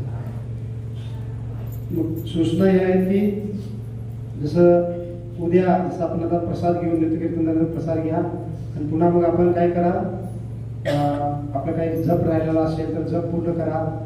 जप पूर्ण 16 माळ झाला असेल तर एक्स्ट्रा जप करा. आपण वेळ आहे म्हणून आपल्या रूममध्ये ज्यादा बोलत बसून वेळ घालू नका किंवा वेळ आहे तर आपण ठीक आहे थोडं फिरून देऊया बाहेरनं, अशा पद्धतीने वेळ घालू नका. जसं सकाळी आपण म्हणालो की धामामध्ये आलेलो आहे आणि आपल्या हृदयामध्ये जर कृतज्ञतेचा भाव आपण धारण करायचा असेल तर त्याचं लक्षण काय आहे, त्याचं लक्षण हे आहे की आपण या धामामध्ये वास करत असताना एक एक क्षणाचं महत्त्व जाणलं पाहिजे की एक एक क्षण किती महत्त्वपूर्ण आहे आणि तो एक एक क्षण मी भगवत भावनेमध्ये व्यतीत करण्यासाठी कसा प्रयत्न करू शकतो हेच आपलं पूर्ण थिंकिंग असलं पाहिजे. मग भगवत भावनेमध्ये म्हणजे काय की ठीक आहे आता कथा ऐकली कीर्तन झाला तर वेळ आहे तर मी जप करतो, जप झाला तर मी थोडं वाचन करतो, श्रवण करतो, भक्तांच्या सोबत भगवंताबद्दल चर्चा करतो. तर ह्या पूर्ण चेतनेमध्ये आपण वेळ व्यतीत केला मग आपण कृतज्ञ आहोत भगवंताप्रती असं आपण म्हणू शकतो. मग त्या पद्धतीने आपण करा आणि ज्याला जप करा आणि त्याच्यामध्ये वेळ आपला व्यतीत करा म्हणजे झोपायच्या अगोदर विश्रांती पण लवकर घ्या. 10च्या आत सर्वजण झोपले पाहिजे त्याच्या उत्तर आपण जाऊ नका. आणि सकाळी बघा आजप्रमाणे सकाळी आपली मंगलारती होईल. आज आपण पहिला दिवस होता म्हणून 5:30 वाजता मंगलारती घेतली. उद्या आपण बरोबर 5 वाजता मंगलारती करू. आणि मंगलारतीची तयारीची जी सेवा करणारे माताजी प्रभूजी लोक आहेत ते 4:30ला आपण आज जसं आलो तसंच उद्या पण या जेणेकरून आपण तयारी करून 5 वाजता मंगलारती सुरू करू. आणि पहा जसं मी सकाळी म्हणालो तर आपण कुणीही कंटाळा करू नका. ज्यादा नाही आपल्याकडे वेळ किती आहे 4-5 दिवस आपण इथं आहोत त्यातला 1 दिवसाचा व्यतीत झाला अजून 4 दिवस आहे. जेवढा आपण लाभ प्राप्त करायचा तेवढा प्राप्त करण्याचा प्रयत्न करायचा.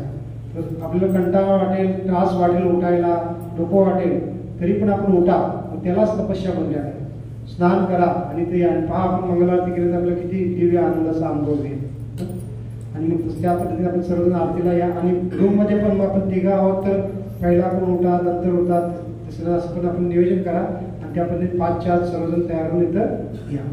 आणि मग त्यानंतर आरतीनंतर आपण 7 पर्यंत पुन्हा आजप्रमाणे उद्या जप करू आणि जप झाल्यानंतर मग नाश्ता प्रसाद करू आणि आपण 8 वाजता इथून निघू.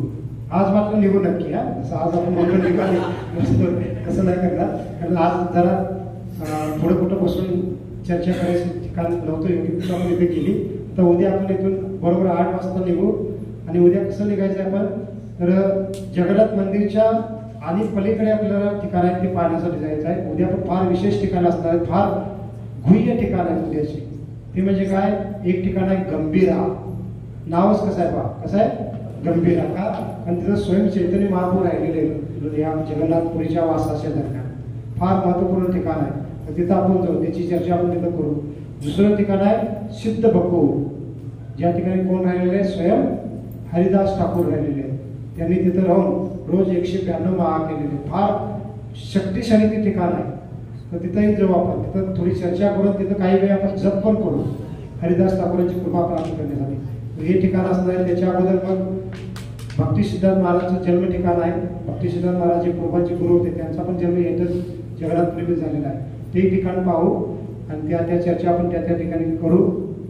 श्वेतगंगा नावाचं जे 5 तीर्थापैकी एक तीर्थ आहे त्याचं पण दर्शन आपण उद्या करू. आणि सार्वभौम भट्टाचार्य यांचं पण घर ज्या ठिकाणी चैतन्य महाप्रभू काय कालावधी राहिले होते तिथं पण आपण जाऊ. हे सर्व ठिकाण असणार आहेत. आणि त्यासाठी आपण काय करू आज जसं चालत गेलो तर उद्या आपण चालत न जाता काय करू उद्या इथं रिक्षा येतील 7:45च्या दरम्यानच. तर आपण काय करायचं आहे तर एक रिक्षामध्ये 6-7 जण बसायचं आहे. आणि त्या रिक्षा आपल्याला काय करतील आज जिथं आपण जगन्नाथ वल्लभ गार्डन पर्यंत गेलो होतो तिथंपर्यंत रिक्षा जातात. तिथून पुढे रिक्षा जात नाही तर किमान आपण तिथंपर्यंत रिक्षापर्यंत जाऊ आणि तिथून मग आपण चालत पुढे कीर्तन करत जाऊ जसं आज गेलो. मग आजच्यापेक्षा कमीच अंतर असेल आणि मंदिरला क्रॉस करून आपण पुढे जाऊ. भक्ती सिद्धार्थ महाराजचं जन्म ठिकाण आहे ते मंदिरच्या अलीकडे आहे. ते दर्शन करून आपण पुढे मग मंदिराला क्रॉस करून पुढे जाऊ. तिथं श्वेतगंगा गंभीरा आणि सिद्ध बकुल या ठिकाणाचं दर्शन करू कथा करू आणि पुन्हा आपण 2-2:30 पर्यंत परत येऊ. आणि उद्याचा प्रसाद मात्र मग दुपारचा इथंच होईल आपल्या हां. आणि इथला प्रसाद घेऊन मग पुन्हा आपण दुपारी थोडी विश्रांती घेऊ आणि पुन्हा 5:30 वाजता इथं संध्याकाळी आजच्याप्रमाणे भेटू. आणि त्या पद्धतीने आपण उद्याचं नियोजन करा. आणि उद्या मात्र आपण वेळ न करता 8 वाजता बरोबर बाहेर या. आणि कोणी मागे राहिलं तर मग आपल्याला पुढे यायला मग अडचण येईल. आपल्याला स्वतः एकटं यायला घेता येणार नाही. त्या पद्धतीने आपण सर्व एकत्र या. आणि परवा दिवशी मग आपण तोटा गोपीनाथ ठिकाण आहे आणि त्यानंतर हरिदास ठाकूरांची समाधी आहे आणि शेवटी मग समुद्र स्नान आहे. आणि समुद्र पण फार पवित्र आहे ते उद्या आपण चर्चा करू. समुद्र इथलं जे समुद्र आहे हे गणपतपुळ्यासारखं समुद्र नाही आहे. तसं आपण गणपतपुळ्याला जातो समुद्राचा आनंद घेण्यासाठी. इथलं स्थान तसं नाही आहे. फार विशेष स्थान आहे. आणि समुद्र का विशेष झाला आहे त्याच्या मागे पण विशेष लिहिलं आहे. मग समुद्राचं स्नान पण करू. एक आपला कृपेसाठी ती परवानशी करणार आहोत. परवाच पण असंच नियोजन असेल, 7 पर्यंत आपण जप, 7 नंतर प्रसाद आणि 8च्या नंतर आपण रिक्षातून तोटा गोपीनाथ या ठिकाणी जाऊ. तिथून पुढचं दर्शन आपण पायी चालत करू आणि समुद्र स्नान करून पुन्हा रिक्षातून आपण परत घेऊ. हे पुढच्या येणाऱ्या 2 दिवसाचं नियोजन असेल. पुढचं नियोजनानंतर सांगू आपण. अशा पद्धतीने आपण थोडं यात्रेचं नियोजन करा, म्हणजे लक्षात ठेवा. जसं सुरुवातीला मी म्हणालो, या वर्षाची यात्रा थोडी निवांत आहे. वृंदावनप्रमाणे सकाळी जाऊन रात्री असं नाही, तर आपल्याला दुपारी थोडी वेळ पण मिळत आहे. मग ज्यादा आपण त्याचा लाभ घेतला पाहिजे साधना करण्यासाठी. त्या पद्धतीने आपण थोडं करा. आणि पाण्यासाठी सूचना आहे की आपण जरा काही भक्तांना जर पाण्याचा त्रास होत असेल, इथं जे फिल्टरचं जे जे मशीन लावले त्याचं पाणी, तर इथं आपण दुसरं पाणी मागवलेलं आहे. इथलं पण पाणी आपण घेऊ जाऊ शकता. इथं जे आपण फिल्टरचं पाणी लावलेलं आहे ते घेऊ शकतो. त्यानंतर आम्ही पाहिलं की आपल्या प्रत्येक रूममध्ये TV पण लावलेली आहे. तर काल आम्ही पाहिलं की बरेच भक्त निवांत TV लावून बघत बसले होते. तर त्यासाठी आपण आलेलो नाही. मग सुविधा नाही तर आपण TV वरनच बंद केली असत्या सर्वांच्या, परंतु त्या सुविधा नाहीत. तर आपण थोडं कंट्रोल करा मनाला. आपण TV आणून घेण्यासाठी आलो नाही, आपण आपल्या घरामध्ये तर करतच राहतो. आणि आता TV पेक्षा मोबाईल पण भरपूर त्याचं पुढचं साधन आलेलं आहे. तर आपण TV न लावता काही दृष्टीनं पाहता आपण साधनेमध्ये वेळ घालवला पाहिजे. आणि मी पाहिलं की काही भक्त मच्छर पण ज्यादा आहेत खालच्या रूममध्ये. तर आता त्याला काही पर्याय नाही, आपण ओडोमॉस ते आणू शकता किंवा मच्छरचं कॉईल ते आणू शकता आणि लावू शकता. आणि चावीबद्दल पण सूचना दिलेली आहे. आता आज आपण मोबाईल घेऊन गेलो नव्हतो, त्यामुळे फक्त मागे पुढे झाले. तर आता उद्या मोबाईल घेऊन या आपण. आणि चावी 3 भक्त आहेत, तर भक्तांनी सगळं सोबत राहा. ते काउंटरवाले काय म्हणत होते की तुमचे भक्त चावी दुसऱ्यांकडून, बरेच भक्त डुप्लिकेट चावी द्या म्हणून बरेच त्यांच्या मागे तगादा लावले होते. त्यांना पण त्रास होतो. तर असं आपण न करता आपण एकत्र या, एकत्र जावा. आणि चावी जर एखादा भक्त पुढे जात असेल तर त्याच्याकडे चावी द्या, जेणेकरून कोणाला त्रास होणार. आणि काही भक्तांचा आपण विशेष धन्यवाद पण मानलं पाहिजे, कारण आपण काल इथं आलो विद्यार्थून आणि आपण आल्या प्रसाद म्हणा इथलं सर्व काही तयार होतं. तर हे जे काही आहे तर ही फार महत्त्वाची सेवा असते. काही भक्त पुढे येतात आणि भांडी एकत्र करणं, सामान किराणाचं भाजीचं सामान आणणं, किचनचे भक्त पण येतात अगोदर आणि सर्व तयारी करून आपल्यासाठी आलेला प्रसाद तयार ठेवतात. ही फार मेहनतीची आणि धावपळीची सेवा असते. तर त्यासाठी आपल्या भक्तांपैकी सूर्यपू आहे आपल्याला माहीत आहे. आणि त्यानंतर आपले जोगडपूरचे भाऊ, लहान भाऊ चंद्रभान जोगडपूर, हे दोघं काल पहिलाच म्हणजे 1 दिवस अगोदरच विट्यातून निघून परवा रात्री इथं पोहोचले होते. आणि मग एका दिवसामध्ये सर्व हे करणं फार धावपळ असते. त्यांनी भांडी गोळा करणं, भाजी गोळा करणं, सर्व काही सामान गोळा करणं, ती करून यांना देणं. आणि किचन भक्तांचे पण विशेष कौतुक आहे, ते पण येतात, सर्व काही करून ठेवतात. याच्याप्रती आपण कृतज्ञ राहिलं पाहिजे. त्यांना वैयक्तिक पण आपण धन्यवाद मानलं पाहिजे. सर्वांनी जेव्हा भेटतात तेव्हा आपण थोडीशी धन्यवाद, कारण आपल्याकडे कृतज्ञतेचा भाव नसतो. आपण सर्व गृहीत धरतो. ही पैसे दिलेले आहेत ना, तर हे त्यांचं पैसे काही कमर्शियल यात्रा नाही की जी यात्रा म्हणजे ट्रीप नाही आहे. जे ट्रीप काढणारे लोक असतात त्यांना काही त्यातले पैसे मिळतात, हे असं नाही. हे सर्वजण सेवाभावनेने करत आहेत, त्याच्यामध्ये कोणाला पैसे मिळत नाही. तर मग एक भक्तांचं कर्तव्य असतं की ज्यांनी आपल्यासाठी सेवा केली त्यांना आपण धन्यवाद मानलं पाहिजे, त्याचं कौतुक केलं पाहिजे. तर आपण वैयक्तिक त्यांना भेटल्यानंतर धन्यवाद माना की तुम्ही यथा फौजी एवढं सर्व करता, तर फार फार धन्यवाद. सूर्यपूर जर आम्ही ॲडव्हान्स पाठवलं पहिला आलो तेव्हा पण आले होते. जोगडपूर त्यावेळेला आले त्याने आता त्यांचे भाऊ आत्ता 1 दिवस अगोदर आहे. या दोन्ही भक्तांचं किचन भक्तांचं पण आपण जसं आपले सोलापूरचे भक्त आहेत निताय पारसाद फौजी, ते आपल्या भक्तांच्या ग्रुपमधले जे झालेले आहेत नेहमी आता सेवा करतात. या सर्व भक्तांचा आपण जोरात 3दा हरी बोलवून विशेष धन्यवाद मानायचा आहे. हरी हरी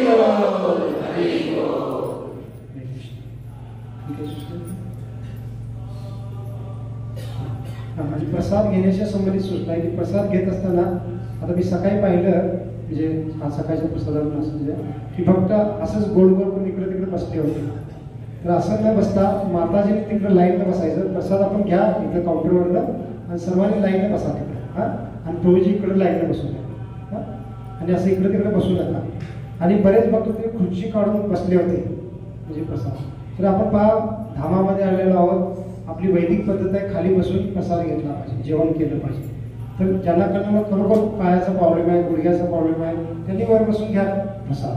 त्यासाठी एक एक काउंटर म्हणजे एक एक आपण टेबल पण लावायला सांगितलेलं आहे. म्हणजे वयस्कर आहेत, गुडघ्याचा किंवा पायाचा प्रॉब्लेम आहे, त्यांनी तिथं बसून प्रसाद घ्या. बाकी सर्वांनी एक वैदिक पद्धत म्हणून आपण खाली बसून प्रसाद घ्या.